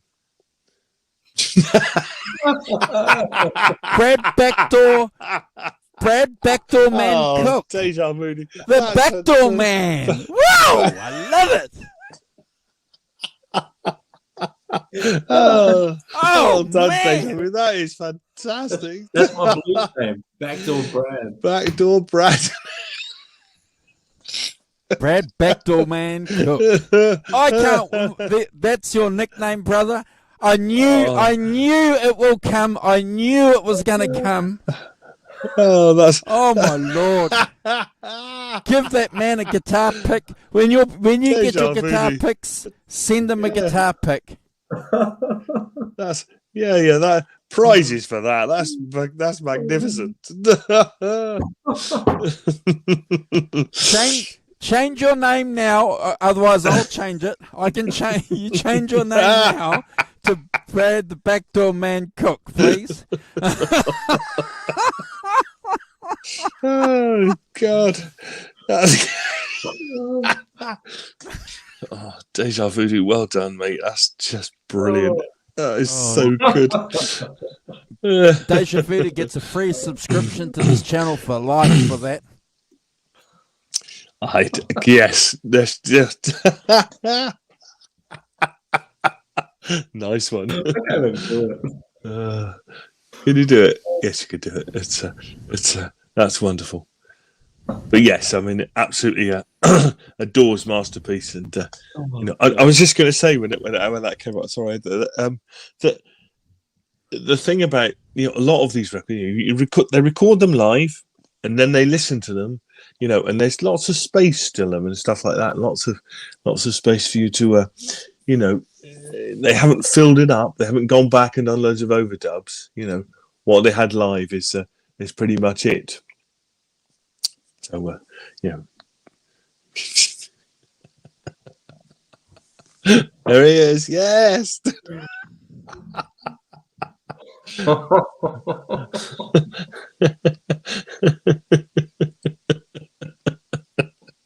Oh dear, oh dear. Oh, God bless you, Deja Voodoo. God bless you, brother. John ZD351. Deja Voodoo for the win. Oh, yes. Deja Voodoo for the win. Oh, that's wonderful. That's so good. Exactly. Nothing more to say. Let's just end the show now. Yes. I'm off for breakfast now. That's it. Done. Oh, my goodness. Dear. Brilliant. Well done. That's fantastic. Oh.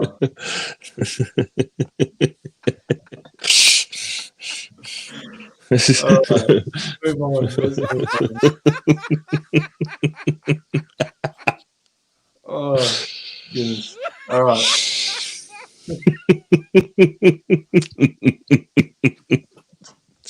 Oh, dear. Andrew's gone. That's it.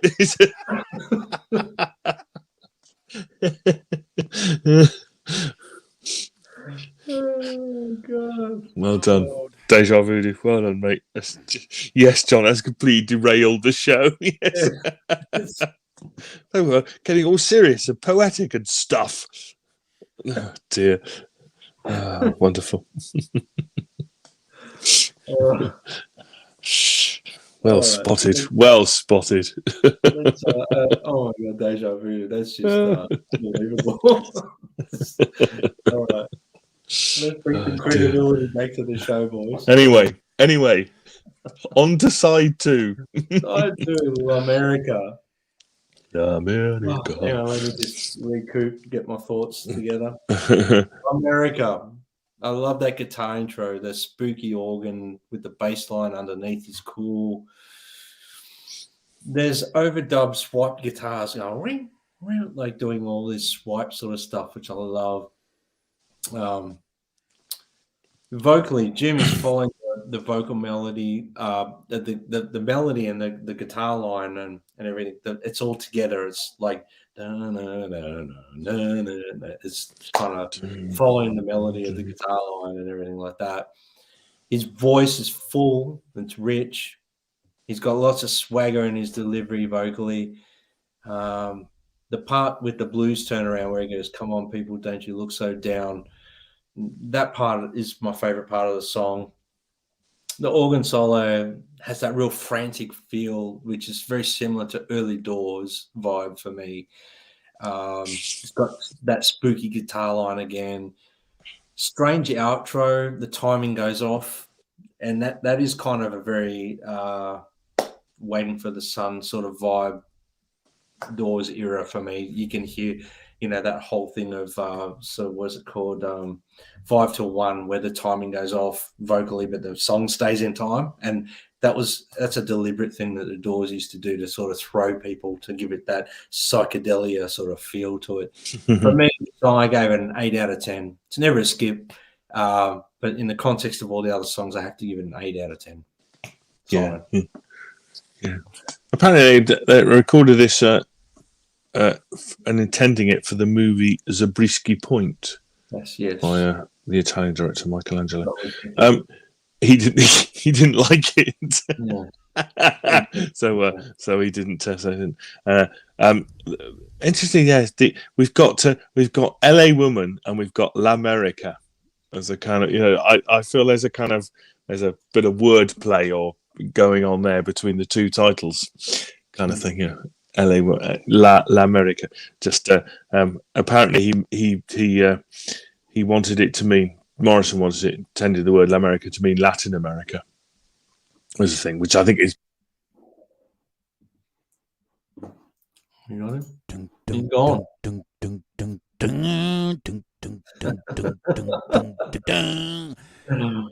Oh, backdoor man.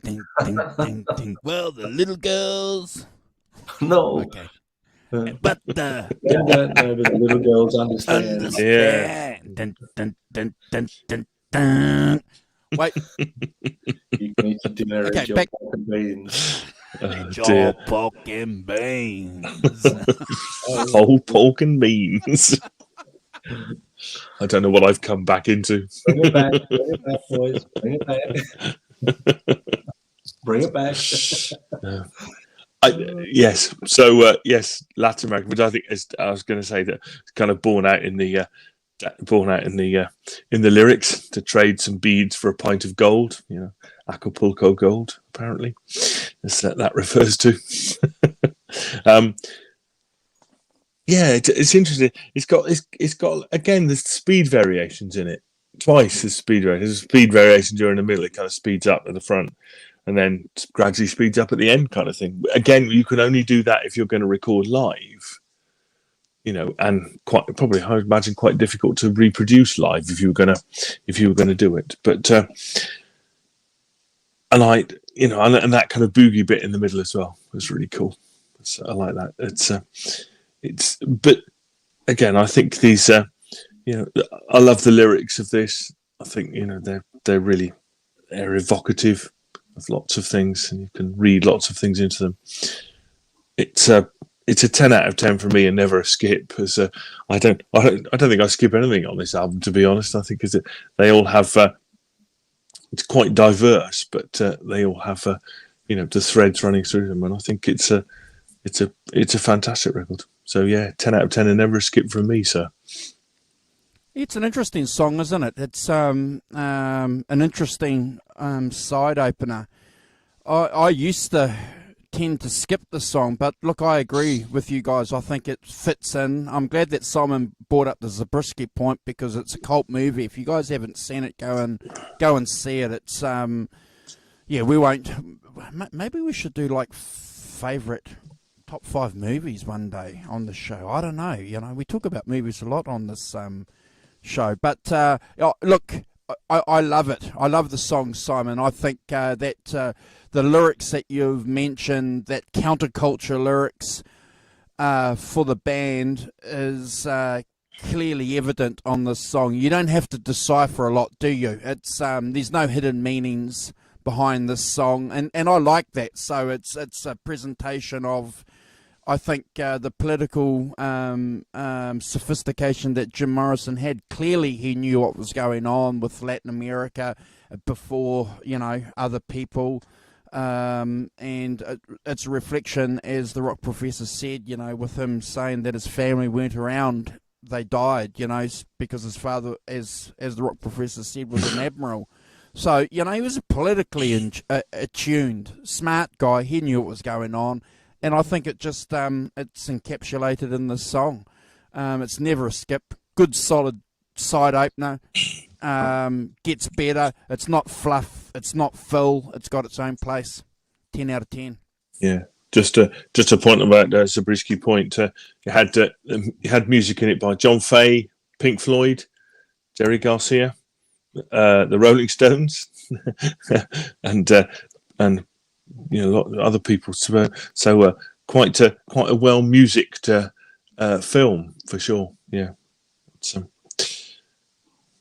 it's one of those counterculture films that have become a bit of a cult thing. But, I don't know. I can't remember ever seeing it. I might have seen it a long time ago, but I don't know what it's actually like. So we're up to Hyacinth House. Hyacinth House. Yeah. So for me, this has got a gorgeous guitar intro. I always love this way this song starts. I love the drums, the way they come in. The bass playing's great. It's like moving around but holding it together, if that makes sense. There's a nice cohesiveness between the drums and the bass in this song. Jim's singing. He's singing very mellow, but very full. I love his double track vocal parts in the verses where you can hear it. So there's 2 vocals doing the same thing. The way he's singing is just really wonderful. Ray's playing is also filling out the song. It's got like an atmosphere with Ray playing through this song. He gives it that atmospheric sort of vibe. I love the lyrics. It sounds sad, the song, and John Densmore has been quoted as saying it's one of Jim's saddest songs. I love the way he delivers the melody. It's perfect, and the way he closes the song. And I'll say it again: I need a brand new friend. The end. The way he sort of does that, it's just It's beautiful. It's a beautiful. I'll give it 10 out of 10. Never skip. Wow. Yeah. Yeah. Yeah, I mean, yeah, I'm agreeing with Brett. I love that strumming at the beginning. Gives you that has a kind of delicate melody to it, and that is really cool. Couple of things I picked up. It's recorded on a 4-track tape machine, not an 8-track, which other so it does. The organ solo borrows some parts of some Chopin composition, Frederick Chopin. Frederick Chopin's Polonaise in A flat major. Opus 53, if you're looking for it. The lyrics refer to a mythological hyacinth who was a beautiful youth and lover of the Greek god Apollo. According to the myth, Apollo accidentally killed Hyacinthus in a discus throwing contest when the latter ran to catch Apollo's discus in an effort to impress the god. After the unfortunate death, Apollo refused to let Hades claim the youth. Rather, from Hyacinthus' blood, Apollo created the hyacinth, a plant with a fragrant cluster of flowers. And the Hyacinth House includes many lyrics surrounding Morrison's upheaval about his personal life and relationships. The line, "Someone who doesn't need me," refers to his troubles with their girlfriend Pamela Courson. According to Krieger, the line heard in the song's bridge, "I see the bathroom is clear," is a reference to an occurrence when Morrison's friend Babe Hill left the studio's bathroom so Morrison could use it to record his vocals. Krieger also noted that the line "to please the lions" was inspired after Morrison was in Krieger's house and saw a baby bobcat that he owned. Well, he's owning a bobcat. Densmore said about Morrison's interpretation of lyrics, he was re-examining, but not with regret. Towards the end, Jim said, "Probably next time I'll be a little solitary Zen gardener working in his garden." I don't interpret that as regret, but he had a hunch, and I think those are, clear in the lyrics about needing, as you said, Brad, about being a brand. We lost him again. And new, it's a 10 out of 10 for me, and I would never skip it. I think it's a fantastic song. And again, it has that kind of lyrical depth to it. You've got something to get your teeth into on it as a song, and particularly the lyrics. And I think we've talked a lot about lyrics on this album, more maybe than some of the other ones. But I think they have more in them. I think they have a lot in them, these lyrics, and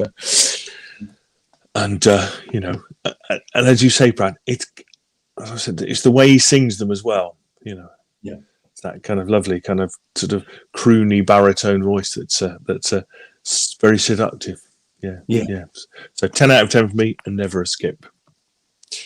Yeah, I agree. I think it's one of those interesting songs. It's certainly a song I think that Jim Morrison loved singing, because the way that he's portraying the song, presenting the song to us, it's with care. It's a delicate song, in a kind of strange way. But that's the way that I feel when I hear the song. It's interesting.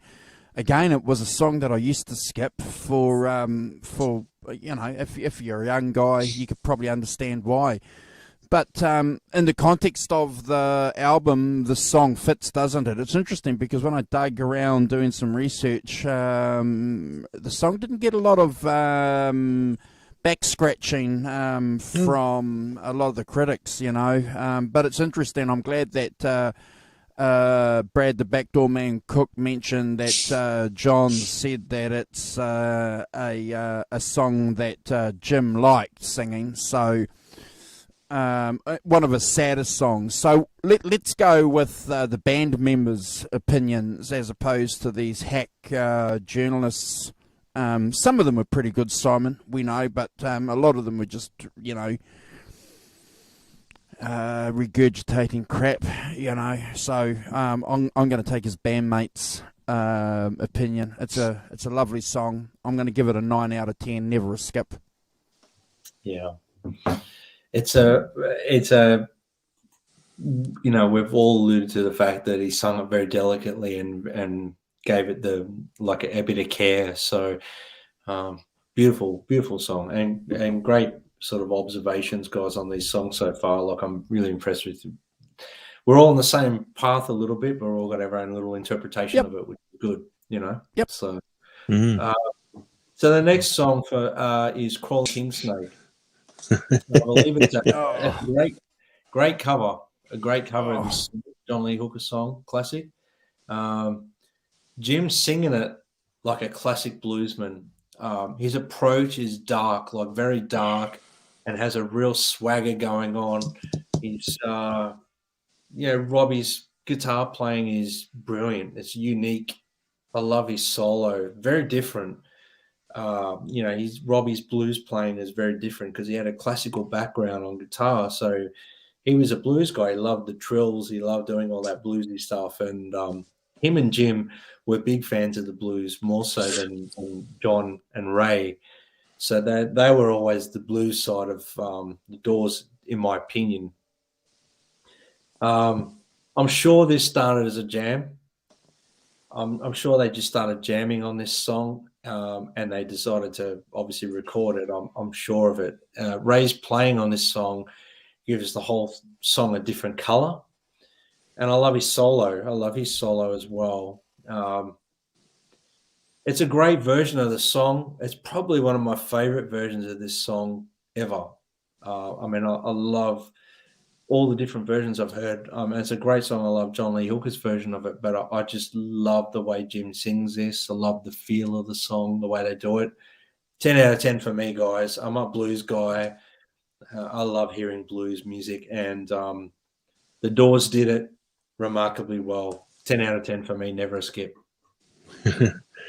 Yeah, interestingly, it's quite different to the John Lee Hooker version, isn't it?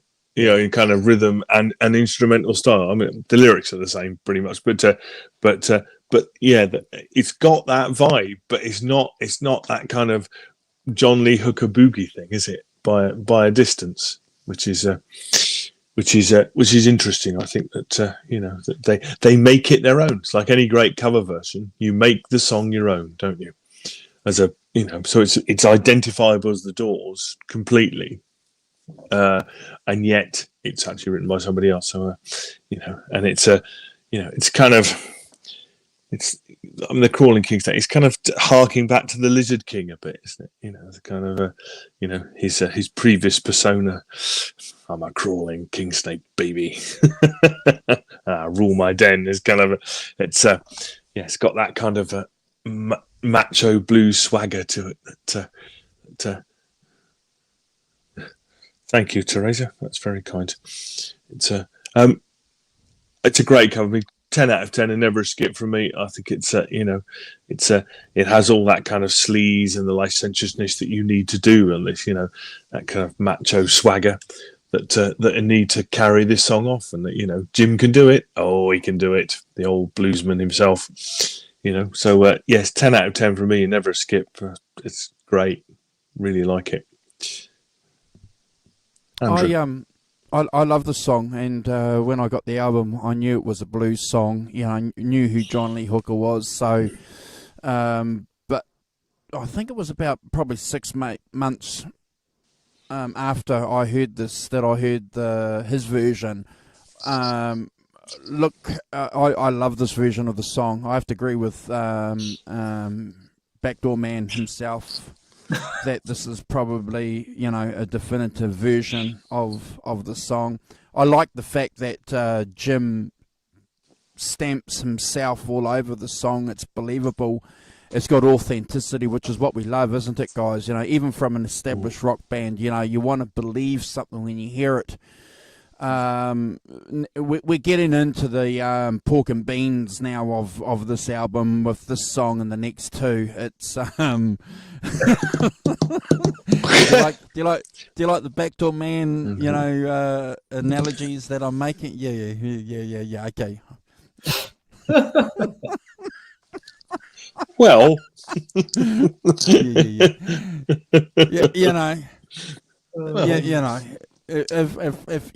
the corn cob is there and it's got corn on it, you got to bite the corn off it, don't you? So I love it. I don't even know what that means. Stay out of this. Steady. Hang around, I'll tell you later. Thanks. Look, Look, it's a perfect example of a blues song, isn't it? Yeah, you know, of how American white guys, because we talk about the British blues guys doing blues really, really well, don't we? And if there's one good thing that we can take from this album and link it back to the British Electric Blues show, it would be this song. This is authenticity, white American guys doing a classic blues number and presenting it back in their way. I love it. I'm going to Brad score this better than the original, which is something. It's 100 out of 10. And buckle your seatbelts in, ladies and gentlemen, because we're going to go for a hell of a ride with the next two songs. Oh yeah. It was Jim Morrison that wanted to record this song. He really he kept suggesting it, even from the early days of the Doors. I think he wanted to record it. So yep, he finally got his way, and wow, what a delivery! Like, he did such an amazing job on it. But I agree with you, Andrew. The next two, I hope you guys are sitting down and you're prepared for the ride, because my goodness, like, what a way to close an album. The next two tracks are just, let's get into them. The Wasp, Texas Radio, and the big beat. I love that intro. There's a wow. It's just, they're laying it down thick and heavy. Like, not heavy as in, I'm talking like, we're getting deep here. It's heavy, you know. It's cool and slow. That's it. And they're grooving in that blues vibe, and then Morrison comes in that spoken poetic genius sort of voice of his, and it's highlighted here, and it's amazing the way he comes out. I want to tell you about, you know, the way he sort of presents it. It's like he's telling a story poetically. Well, I've got to mention something here, which is something that I think is very important. The brilliance of the Doors, the band underlying. There's so much color and movement going on in this song, and Jim's ability to be poetic with a rhythm sets him apart from others. Anyone else that does this sort of thing. I mean, he's got a rhythm going with his vocal, and the band they're vamping underneath him. It's like they just knew what to do with these words, which were, this is a poem that came off, was it a tour merchandise or something, like a handout or something. It was an old poem of Morrison's that they reintroduced into this song to suit the song. So it's sort of like, it's just brilliant the way they did it. The arrangement is extremely clever. I love all the runs. All those runs and everything. There's so much dynamics. This is a band that sounds well rehearsed to me. They sound like they knew what the arrangement was. They stuck to it. They didn't go outside of it. They didn't jam on this song. I love the organ solo Ray does on this. More drumming in this is fantastic. I even love the little phasing effect they put on that little drum solo. In my opinion, it's kind of like a Ringo thing that he does, but it's not, if that makes sense. It's just a Densmore thing. And but I love the vocal delivery on this too. It's just that, tell you about the heart, the way he does it is just unbelievable. For me, I have to give it a 10 out of 10. It's never a skip. See what you guys say about this one. Yeah, I'd I mean, Texas. They say Texas radio refers to high-powered Mexican radio stations that blasted into Texas in the 50s. Like the ZZ Top thing, heard it on the X, which is a similar thing, isn't it? That sort of reminded me of that. But they could, and apparently Morrison and Manzarek both heard Wolfman Jack on these things. As you say, Brad, Morrison wrote the lyrics years before as a poem before they recorded it. Yeah. And apparently the verse comes out of the Virginia swamps cool and slow with plenty of precision and a backbeat was hard to master. Is most likely a reference to Morrison's first real experience with the music scene From 58 to 60, Morrison lived in Alexandria, Virginia, and frequented the Juke Joints blues clubs on Route 1, just north of Fort Belvoir, where the black blues musicians would play Friday and Saturday nights. And so he got that from there. It's to me, as you say, he's got that sort of voice. You read anything, it pulls you in, doesn't it? Let me tell you about Texas radio and the big beat, and you're in a thing, aren't you? There's an atmosphere. There's clearly a story. There's a unfolding in front of you. A description of something. Evocative, really evocative of that is immensely attractive to me as I've said, as a thing. And he does it so well. As a whole.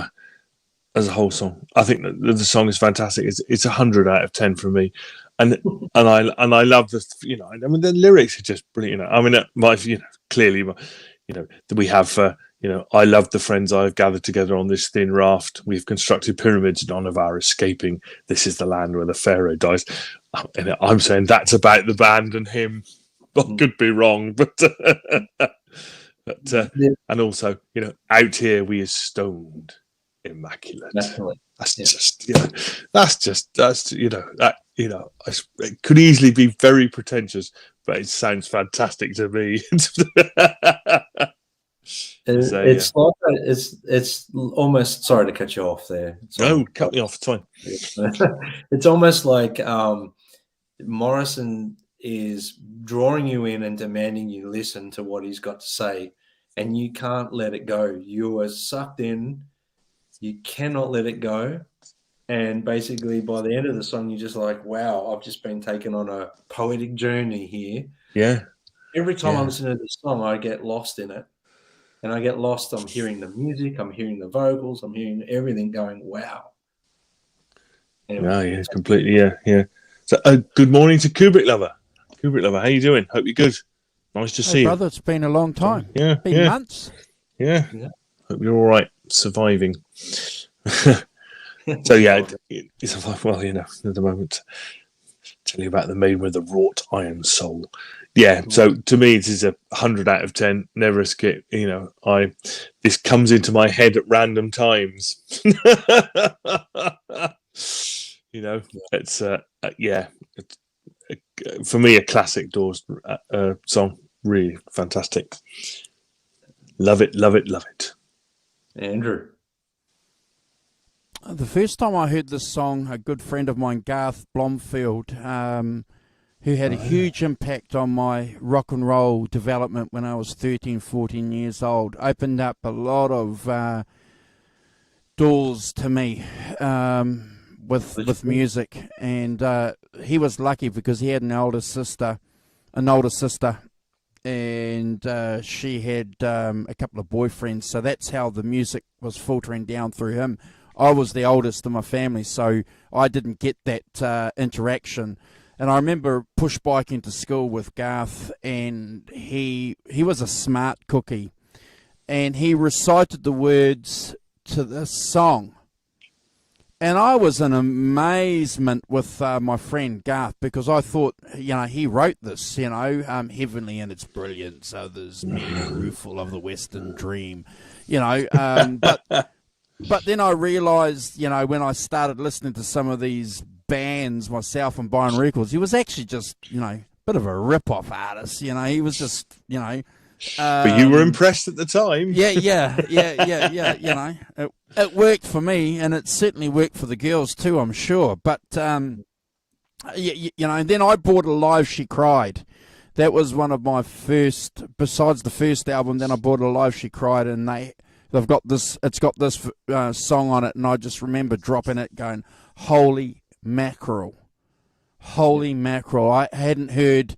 So that album came out in 83. So I was listening to this, and I'd like to talk about this. I had some friends listening to Visage and Midger and the Ultravox and Duran, and I was listening to this shit, and it blew me away. I just felt that Simon and Backdoor Man, that I was in this special universe. I love this song because of those memories. and they haven't escaped me to this day. I love this song. It's great. It's fantastic. I don't know what the words mean. I don't give a shit what the words mean. I just love it. You know, I love where Jim Morrison takes me on this song. Gosh, you know, I've got to be careful when I say this. You know, we don't give Brad scores out. We should actually call them backdoor man scores now. We don't give out backdoor man scores, you know, cheaply on this show. But I've got to put this up there. I think I've fired about 4 or 5 songs into the universe since we've been doing this, and this is a song that I'm going to fire through to the universe. I love it. I love the song. Go and listen to it. If you guys haven't heard this song, go and listen to it. Look, yeah. I have to say, like, this song in particular, my son loves the Doors probably more than I do. Like, he's like a Doors addict. And this song in particular, when I'm singing along to it, and I'm not sort of boasting too much. I'm a big Doors fan. I was in high school. I used to get called hippie because all I listened to was the Doors and Led Zeppelin, Jimi Hendrix. I've sung in a Doors tribute band, and when I'm in the car and we're driving along and he's playing this song and I'm singing the lyrics and I mess him up, he corrects me. He goes, "You sung that bit wrong, Dad. It's this bit." Da, da, da. And he tells me, what I'm saying is, like, those words, mate, you can't mess them up. So you got called hippie, Brad. I got called current. Yeah, I'm this is all current music. Yeah, it's all modern pop music. It's just a timing thing. So, guys, we're at the close of the album, and I don't even know where to start with this song, and I'm just going to read out my notes.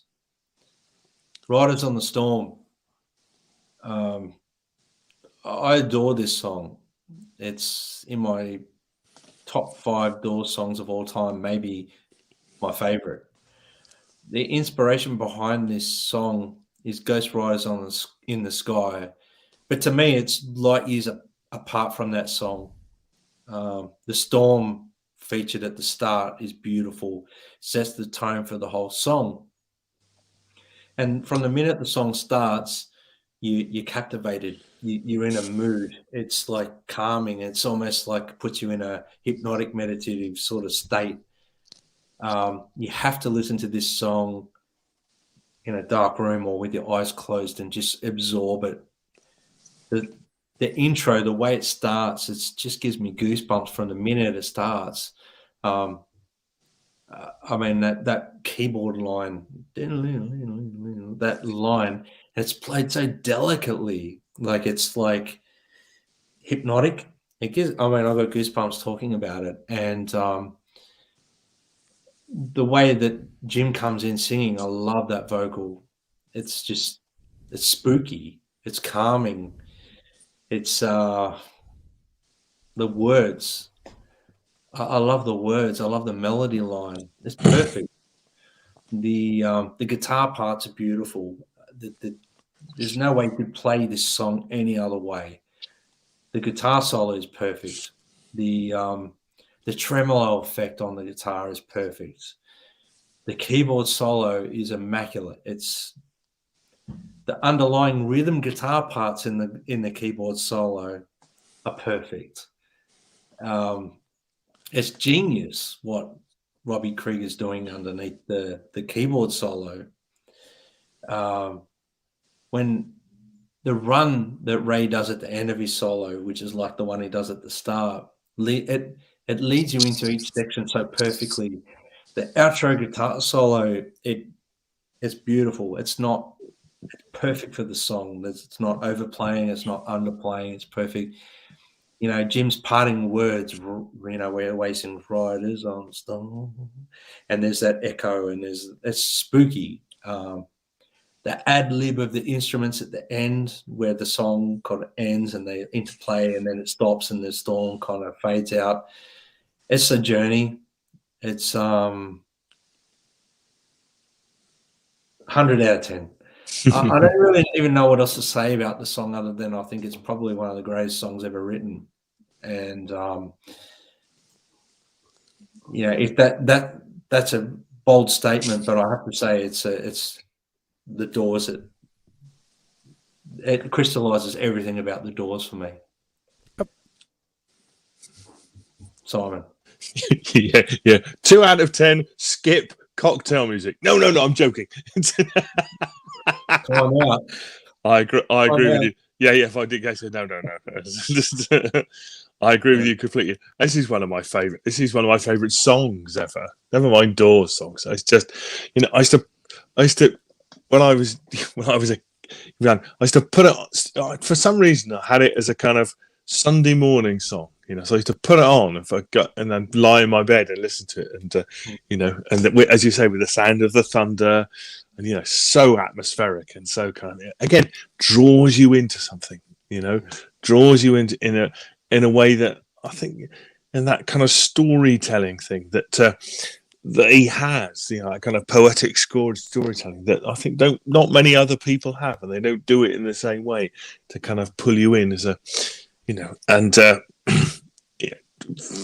fantastic lines. I think that there's just a bit of detail around it. It's clearly the last song he recorded with the Doors.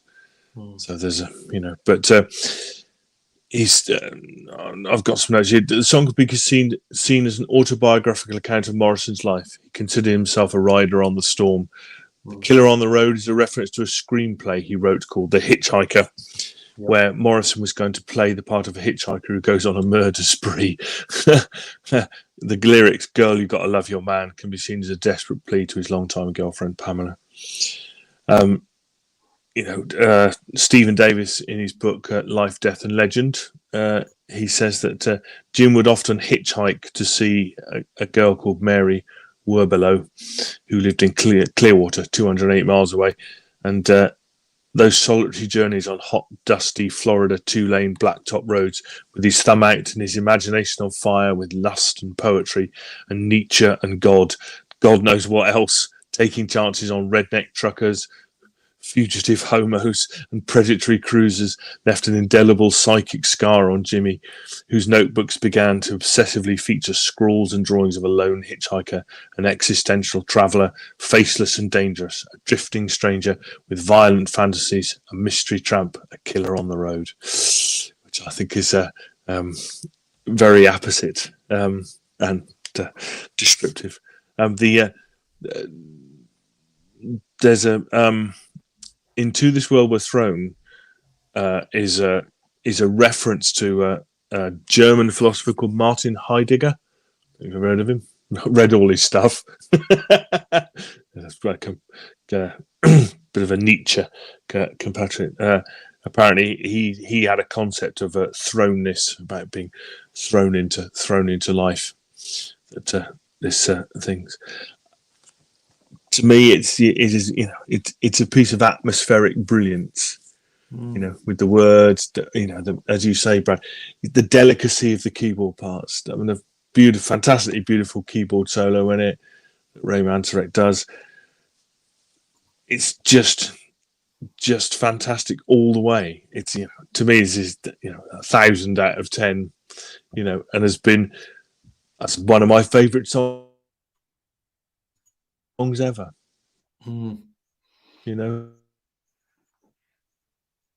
I play it often. Have I come back? I have. Play it often. I've always played it often. I've always absolutely loved it as a song. It has everything I would want in a song. It's a fantastic melody, fantastic lyrics, tell you something about the psychology of the person who's singing them or composed them, and I love every syllable of it. As I say, 100 out of 10 from me. Andrew. Yeah, look, I've got to agree with what Kubrick Lover is saying here. I used to hang out with a few guys that were influenced by Nietzsche and a couple of his books and his works. The reference for me is, Rider on the Storm. You know, that's it's the Ubermensch, it's the Superman. You know, he's the killer on the road, and everybody else is just, you know, a mass of humanity just existing. You know, and we have to give Jim Morrison credit because he read philosophy, as Simon said. You know, it's if you read any of the biographies on the good ones, they'll talk about that. So. And Jim Morrison, you know, certainly was an existentialist and a nihilist. Maybe not directly, but certainly influenced by these things. You know, we know that he was influenced by Arthur Rimbaud, the French, you know, revolutionary poet as well. You know, so and goes back to the Greeks, Dionysus, and you know, so you know, a widely read guy, and it's reflected in a lot of his songs, and the reflection of his wide reading landscape is what makes Jim Morrison really, really interesting, because he condenses all these stories, all these narratives that are so important for us into lyrics on this album. And this is why rock and roll is really important, because if you pick a good album, it's going to tell you all these things. It set a lot of people back onto discovery, self-discoveries, and reading about philosophy, which is not a bad thing. It's a great thing. It's a good thing. I love the song. It's a scary song. And the reason why I say it was scary, my dad didn't like rock and roll music, and there were two songs in my life that I remember my father saying to me, they were inspired by drugs, boy. It was... did he say it like that, did he? Did he say it like that, did he? Yeah. Procol Harum, Whiter Shade of Pale, and this song. You know, because this song was on the radio, you know, when I was a young guy. So, and I remember my dad telling me that. So, you know, and hearing that, and then growing up, and then discovering this band, and then, you know, your parents saying that's dangerous. Wow. You know, so if it's dangerous, I want it. You know, this is what rock and roll's about. You know, it's about vinyl sniffing, Simon, but it's a safe kind of dangerousness. It's not a dangerousness that we're going to go out and beat someone up or rob somebody or steal something or commit harm to someone. But it's dangerous because it's going to give you some thoughts, maybe help you try and make sense of reality. And this is what this album did for me, guys, growing up. I love this song. This song is as Brad said, the Backdoor Man. It's there's something about this song. It's the Doors' Cashmere. You know, if we had this their Stairway to Heaven with it'll come to LA me. Woman. LA Woman. We've got Cashmere. So this is why this album's great, because it took Led Zeppelin 2 albums to get these two great songs, you know. But Jim Morrison managed to get all the stars aligned. Brad, Backdoor Man, Cook, I've got to tell you, brother, I've enjoyed this album. It's been a special album. It's and I mean this sincerely, it's put me back into some serious moments when I was growing up, and I love it. You know, it's made me think of some interesting, important times in my life. And if we're all honest in the chat, that's why we're here. We're here to rekindle those memories, and music can do it. This is another song that's out in the universe. We can't claim ownership to this song. Jim Morrison and the Doors can't claim ownership. This song belongs to the gods. Wow. Yeah. Did you notice? I watched a documentary. You could hear it. Jim whispering at the end. Riders on the storm. Just very quietly, as if he was from there. You know, as if he's whispering from the afterlife. As a thing. Just lovely. Yeah. I believe there's, when I listen to it really closely, he's doing that throughout the song in sections too, Simon. Like he whispers like an overdub. Yeah. there's something spooky going on that gives me goosebumps even thinking about it. When you listen intently to the vocal, it's not one take. There's something over or under it or around it. It might be a whisper or something there. No, he's whispering. He's whispering. He did that whispering in the vocals, sort of in parts to. Yeah. Gives it that kind of ethereal, otherworldly edge, doesn't it? In a weird way. Yeah. Fantastic. Yeah. Well, guys, I've distanced myself a little bit from listening to this album for a little while because I listened to it so damn much in my whole entire life. And every time I get in my car and my son jumps in, he hitchhikes. He takes over the songs in the car, and I have to sometimes pull him away from the doors because it's like overkill a little bit. But I haven't listened to this album in its entirety for a long time, and I've loved every minute of it. And thank you guys for letting me pick The Doors' "L.A. Woman." I tell you what, it reminds me. It reminds me when rock was serious, Brad. When people thought of rock as being I know this was 1971, the annus mirabilis of the album, but it reminds me of when people thought that rock would be serious, and it's got, and I think that Morrison, amongst lots of serious themes, serious music, got complex music, complex things going on in those musical compositions. I think it's violin. That's what it reminds me of when in a good way rock took itself seriously, and was considered to be serious, with the album. And I think it's that's important, and it's always been one of my favorite records and will continue to be. You can tell I've got it on vinyl. I've had it for 40 years on vinyl. Yeah. I think, and I have as a coda to this, I have one other personal connection to Jim Morrison, right? So my dad died on December the 3rd, 2013. December the 3rd, 2013 would have been Jim Morrison's 70th birthday. Wow. That's weird, isn't it?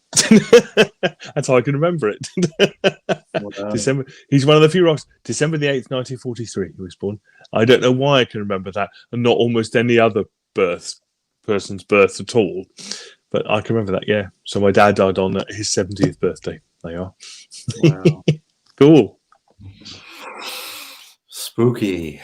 Yeah. And on that bombshell. Yeah. Well, guys, I don't know if you guys want to wrap it up now and thank everyone in the chat, but thank you guys, and thank you everyone in the chat for joining in. I can see everyone's having their own little conversation in the chat, which is cool. Fantastic. Yeah. So we're Before we go, I'm going to play this. I can edit it out if there's a copyright claim, but I've got to play this song. Hit it.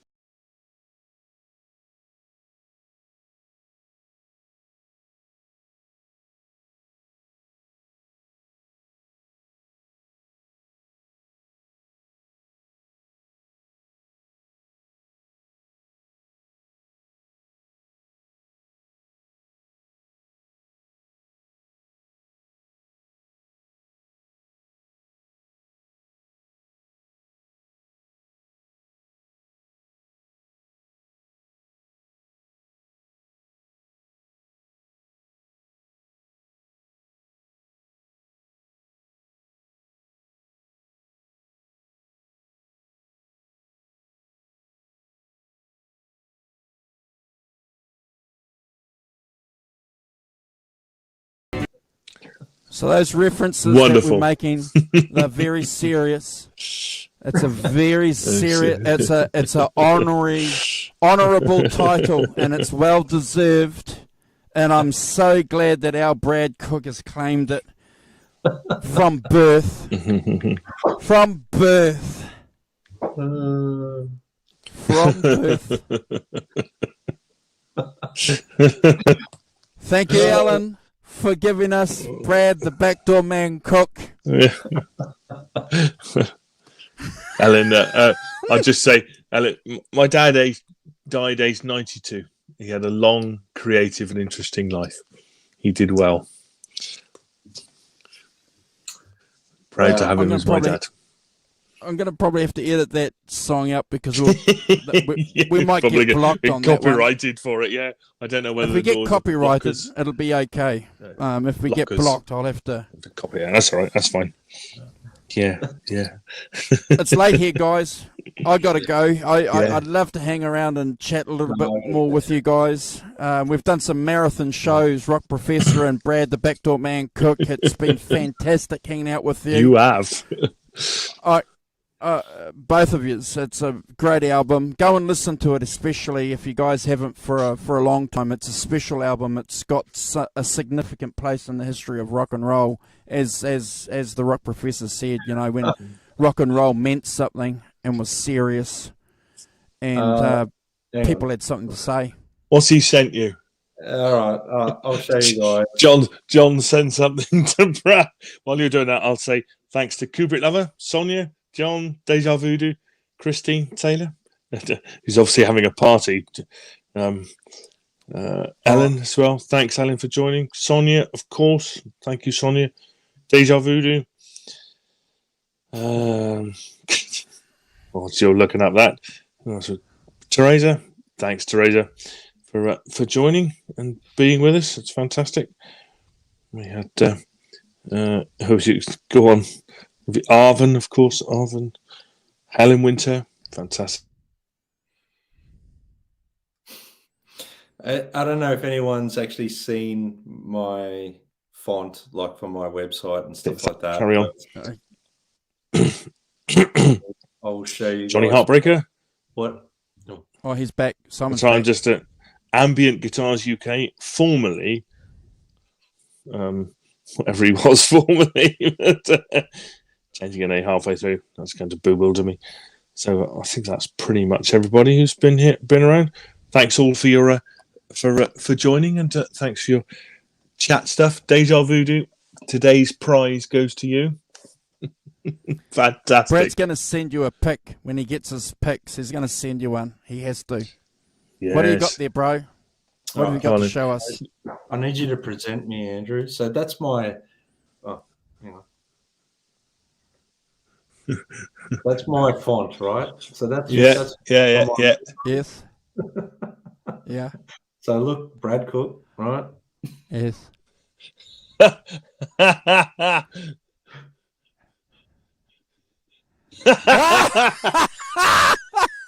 Oh, far out. Man, send me that. You got to send John ZD351. Can you send me that? Because I'm going to. We have to put that on our Facebook pages, please. Yeah. That's brilliant. That is. Yeah. That's fantastic. I love it. Oh, nice one. Well done. You've got to send John a pic too, bro. When you okay, Yeah. You guys. Yeah. And yeah, Holy cheers cow. to Warren. Cheers to Warren. Come back soon. Oh dear. We've had classic laughs today, haven't we? Absolutely wonderful. Oh, love it. See you next week, guys. Take care all in the chat. Have a good week. Too cool. Where are we?